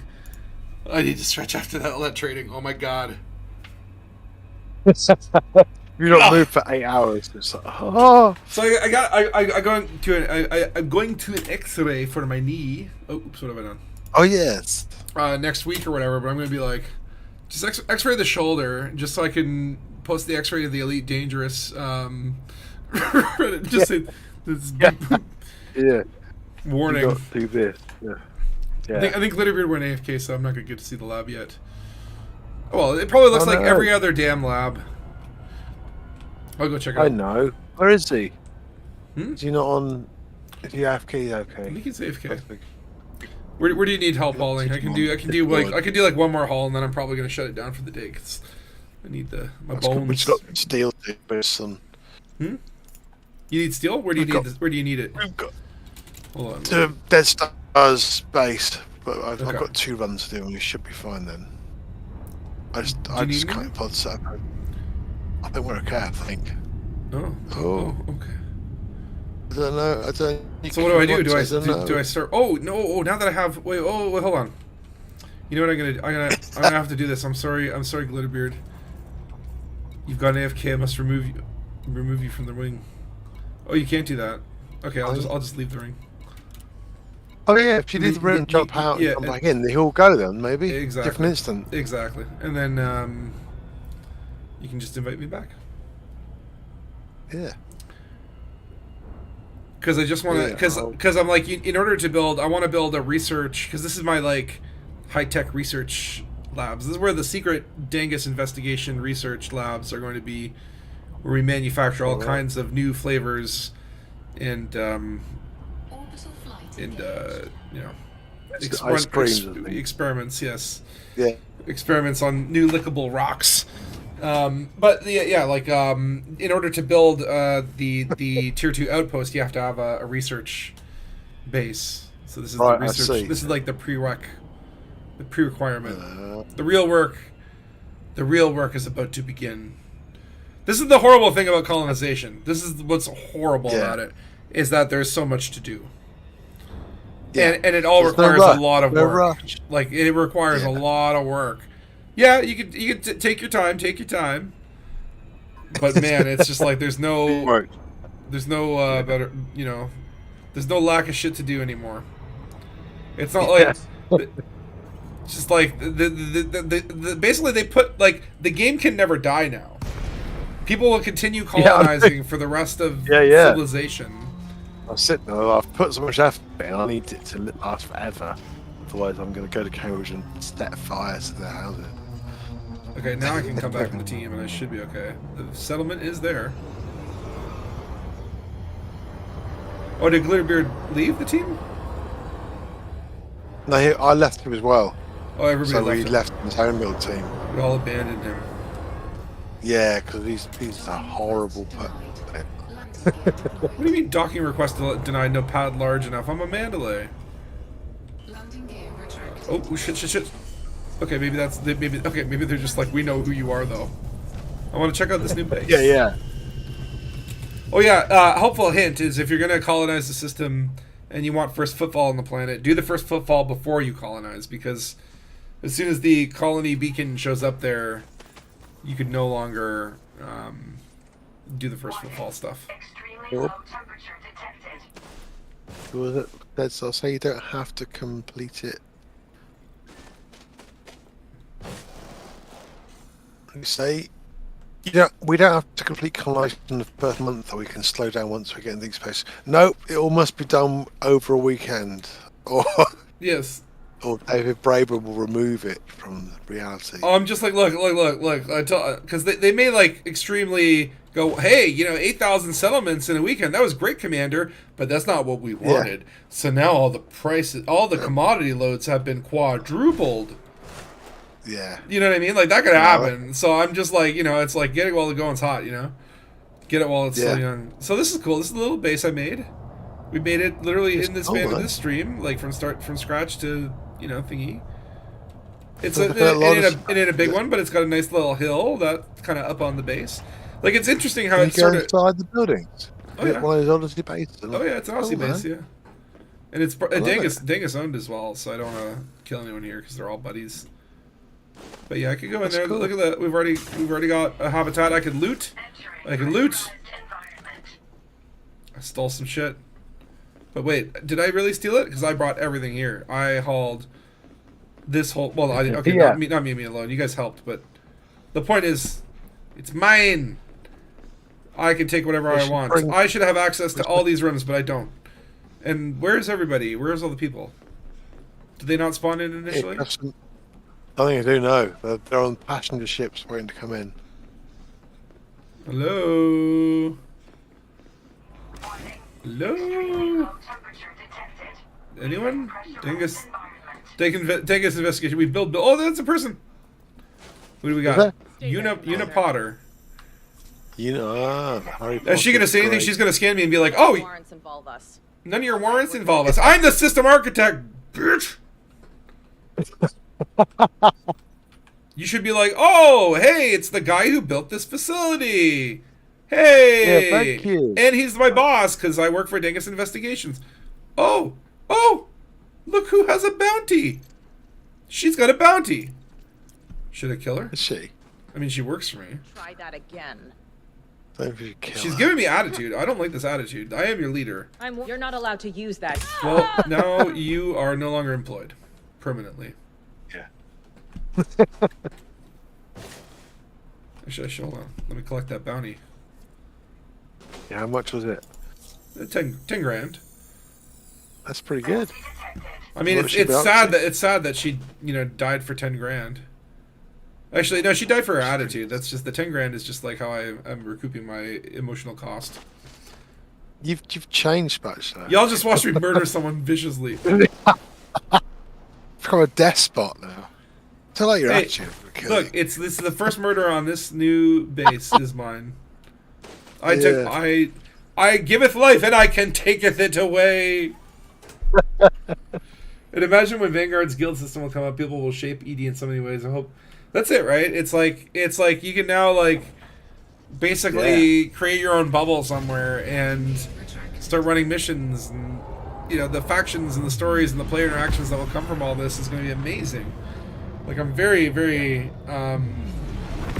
excited about the potential down the road for this update to just sort of continue to create. There's never going to be a gap, right? It's like, oh, there's no story going on, there's no Stargo, there's no distant worlds. What do I do? Well, let's just work on some colonizing. Well, again, another wonderful thing that's always going to be there.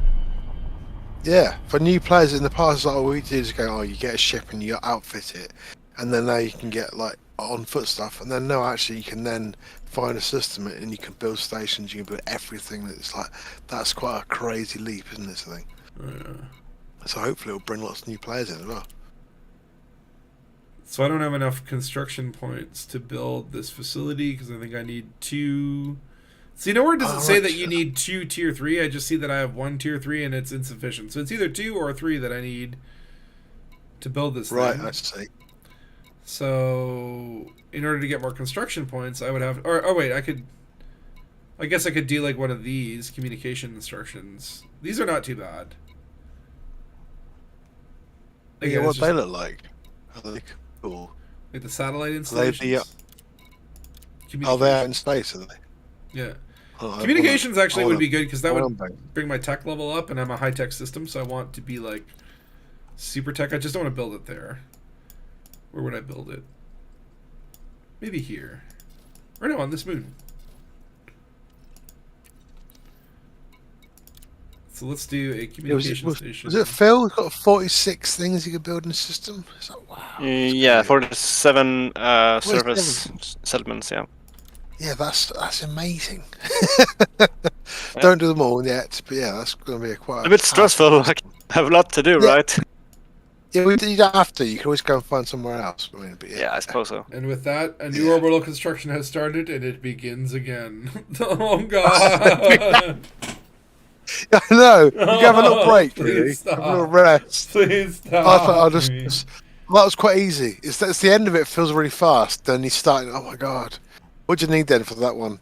Well, this one's not bad. It's like 1,300 aluminum, 2,500 steel, 1,500 titanium, and then it's like 20 of this, 20 of that, 80 of this. That's a drug push stuff. It's only 2,500. Like it seems nothing compared to 22,000. Yeah, like that's what I'm saying. It's like all the tier 1 stuff is actually like perfectly reasonable for one person. Like it is a challenge. You know, if you're playing casual, it's going to stretch out over like 2 or 3 days. If you are playing hardcore, you could get it done. You could like easily get this done in a day, right? Like basically, like you fill up your carrier with steel, titanium, and aluminum, right? And then maybe some liquid oxygen if you can find it. And then you set it to jump, and then while it's taking the hour or so to jump, you go and get your ceramic composites and your computer components and your copper and all this stuff, and literally get it done within like probably like 3 hours. Like in about 3 hours, we got this land base done. The Labby Lab 69 lead feet to Ohio Sigma. Why did it allow me to do this? Why? You said you could change it any moment, but I don't think you will. I don't think I'll change that. It makes me laugh now. It's so stupid. It's so ridiculously stupid. It's far beyond my levels of normal stupidity, which is why it's even funny. Which is something to say. Yeah. Now I wonder, because we completed that facility. Now does that increase the score in real time? Because remember that colony we were working on was it this one? This one was a 3. Yeah, it had a 0, a 3, and a 7.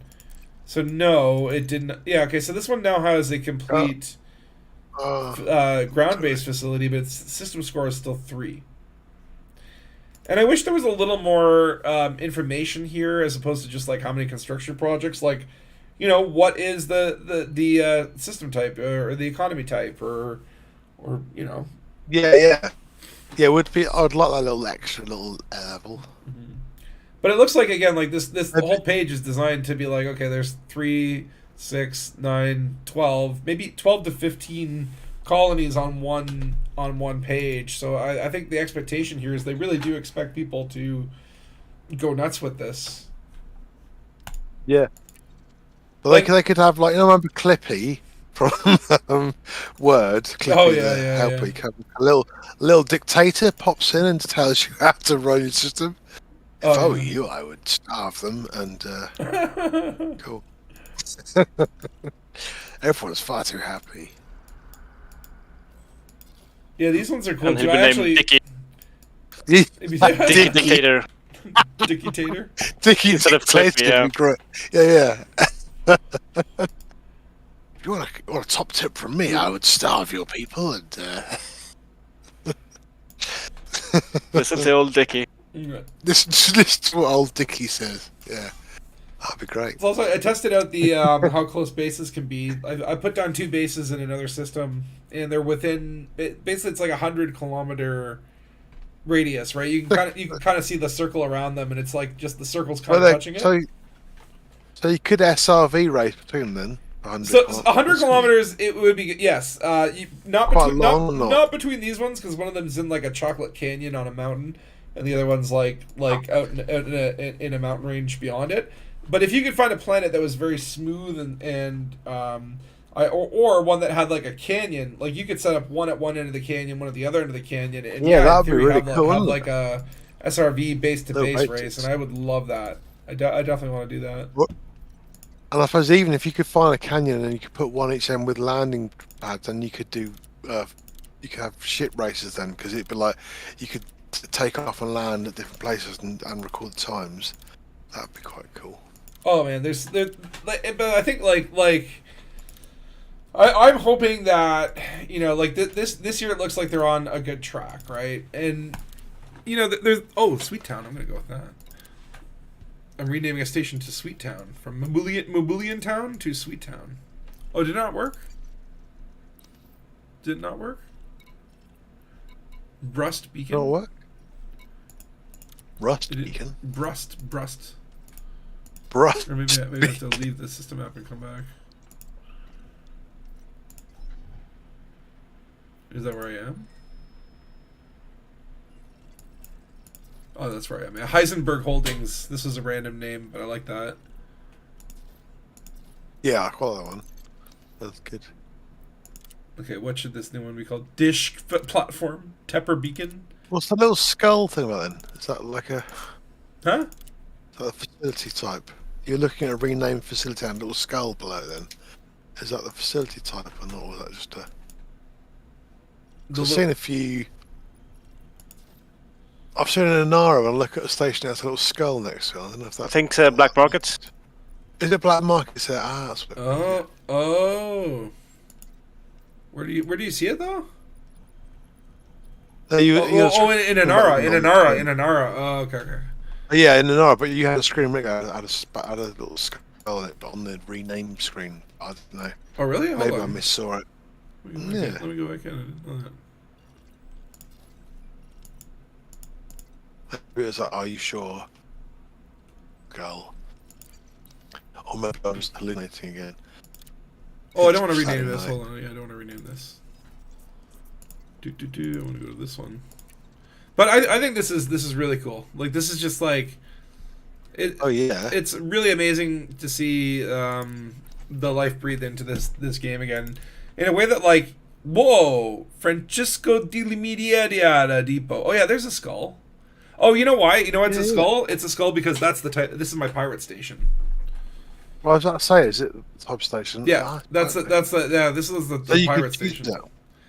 Yeah, like when you choose the outpost type, one of them is like pirate. My first one was a civilian or market station. My second one was a science or a research one, and then this one was a pirate one. So it needs a pirate name. Cool. Let's see here. So it plays the pirate music when you land there. You should know that. Yeah, like the crazy ambience. Yeah, that's the first thing I went there. I was like, oh yeah, I got the ambience. Yeah, the crazy ambience. Okay, let's see here. What's a good one? Ludwig's Folly. Reed Sanctuary. Beethoven Terminal. Yeah, some of these random ones, like, again, you can just sit here and scroll all day. Porsche Gateway. Which guy is cool. That doesn't sound piratey. And with every new update, FTI makes a totally new game mechanic. Take this people called Elite's engine old and unupgradable. I mean, it's definitely old, and I'm sure there's some spaghetti code or whatever, but I think it's like they've got a team that's managed to finally figure out like how to add things in between the cracks, or I think they maybe went through a period where they had to sort of re-understand what the impact of things were going to be if they changed this. Well, where did that ripple out to? And now it seems like they kind of know, okay, well, you know what? Okay, as long as we don't touch this, we can add this in and kind of skirt around it. Like, they seem to be really getting good at that. Yeah, well, they did that code update. They must have done so much because the whole Thargoid War kind of ran itself, which is amazing. Yeah. And that makes that's meant to go. I would love for them to, you know, if we could, like, say, like some kind of AI robot thing we could bump into or whatever, something else in the galaxy would be amazing to find. Okay. That they could have spreading slowly or something would be amazing. Oh no! I renamed it Bum Jim Enterprises and it didn't rename. You wouldn't like it. You gave me Bum Jim. Do you want me? Oh, I'm not gonna spend arcs and name it Bum Jim. Someone else had a Bum Jim actually. Who's Bum Jim? Hold on, I'm gonna Google Bum Jim and I hope to God. Let's see here, Jim Bum. Okay, weird is that a song lyric? Okay, let me say science. Because they'll be like, it was Jim Bum was a scientist who was responsible for discovering the butthole. We didn't know about that thing. We didn't know what it was. We can't look behind. You can't see your own. You weren't allowed to look, you know, because God would have found it. Yeah. Yeah. Oop. All right. Well. SEO is so mental. Yeah. Oh, sorry, I missed this chat here. Please send wing invite. Not a pirate station. Have a last lot of steel. Base complete. Nice work, guys. Base complete. So we basically completed 2 facilities at the same time. It's amazing. Like, yeah. Like this feels really attainable. I mean it's really hard. It wasn't too easy. Yeah, it was really tough. Really, well really done, hard Dad. frontier. Scratched us. No, but like I say, with the group of you can achieve in an evening, a small outpost, whereas the big one's still a beast to do something. I don't want to do. another big one for ages. Yeah, I feel like I'm going to be very careful about... Like, I'm going to do an asteroid base at some point.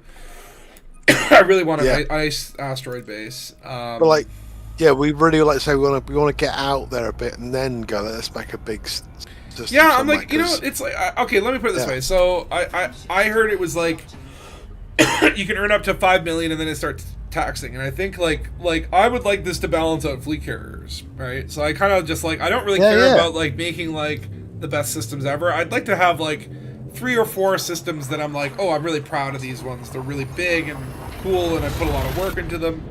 The rest of them, I just like the idea of backwaters. Like, I'm more like a backwater guy. Like, I you know, it's like, to me, I'm a backwater man. sounds wrong. But like, the point being is, like, you know, it's I would rather have a bunch of Tatooines and little hives of scum and villainy. Where it's like, you know, the population's under 50,000. Everyone kind of knows each other. You know, there's a couple settlements in there. Everyone kind of, like, you walk in and everyone starts mean mugging you and being like, "Who the hell is this guy?" You know, that's what I want, right?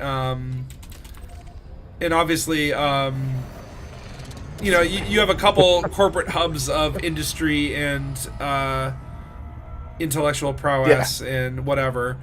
But I'm more into those little tiny systems with the seedy vibes and, you know, dirty backstories.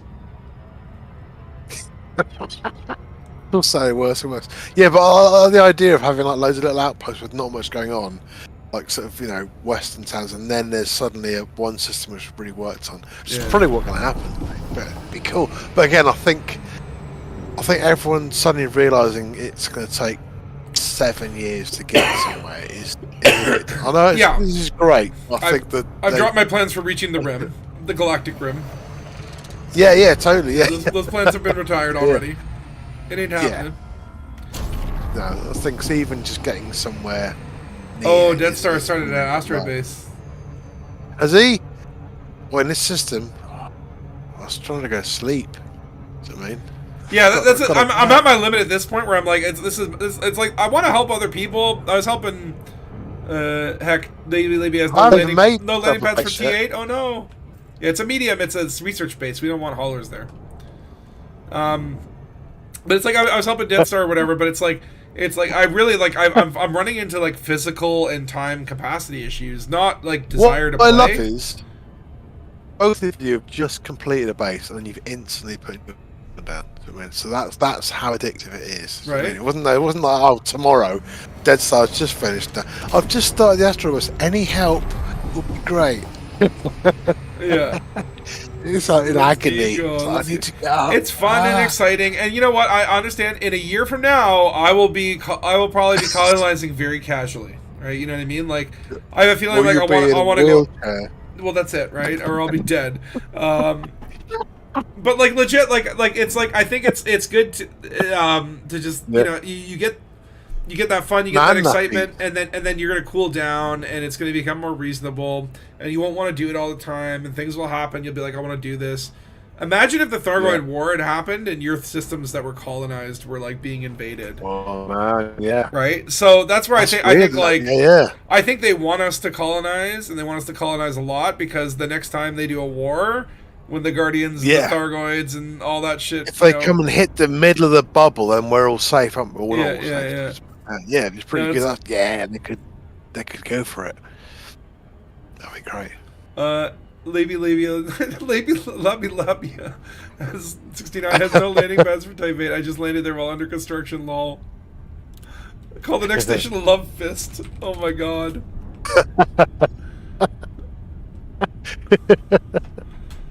Again, it's just like I love the idea that people can enter the Dangus part of space, and I can rename all these stations to be weird shit, and then just go like, we're in a weird part of the bubble.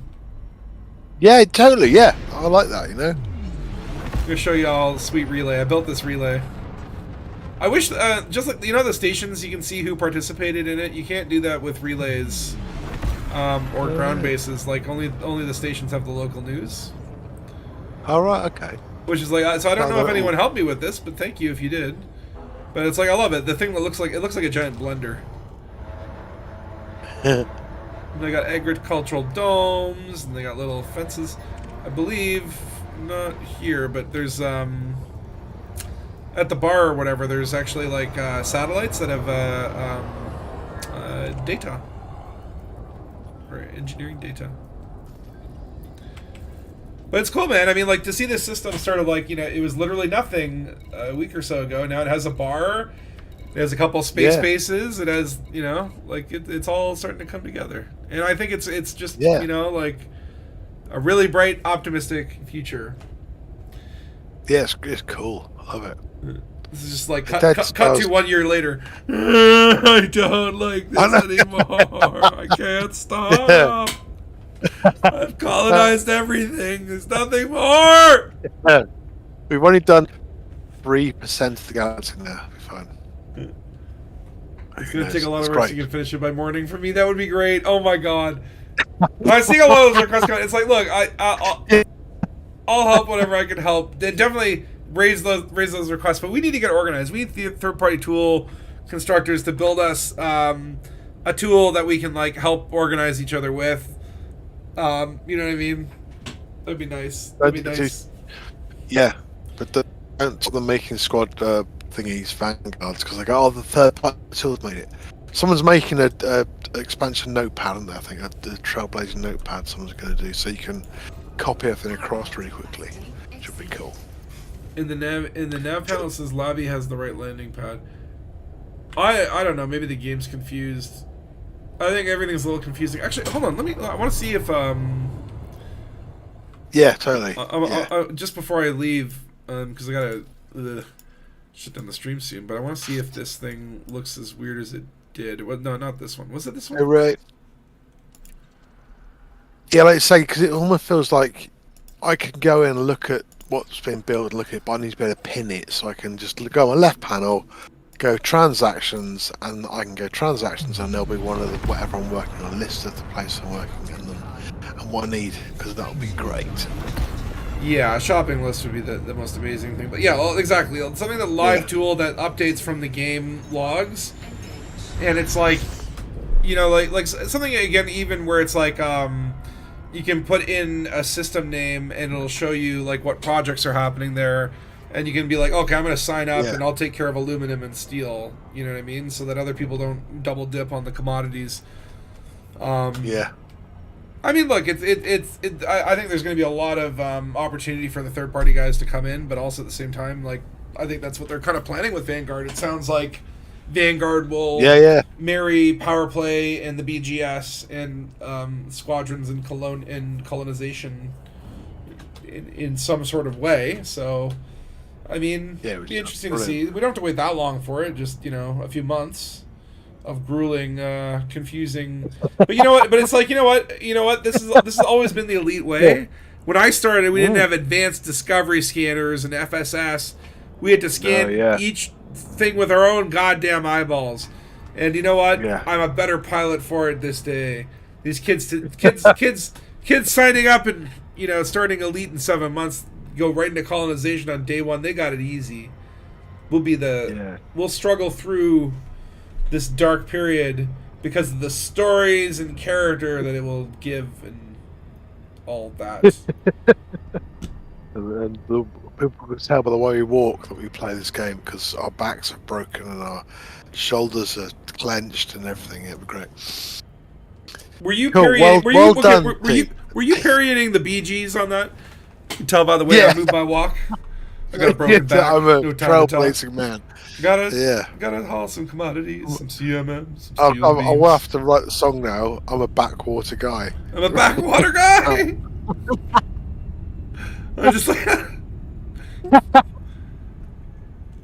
I do much prefer the CD systems where it's like who was it you talking about earlier, where it's just like if a system just sold like one thing, where it's like all they really do is like steal here, you know what I mean? Like the idea of just like these systems existing for no reason other than like exploiting one resource or something, like that to me is a far more interesting sci-fi plot than like welcome to Utopia 17. It's all a bit dull then. There's just something that makes really strong alcohol and a bit of meat. That's it. That's a great story, really. Right, I've got to go. I've got a house full of teenage children who need more snacks before I go to bed.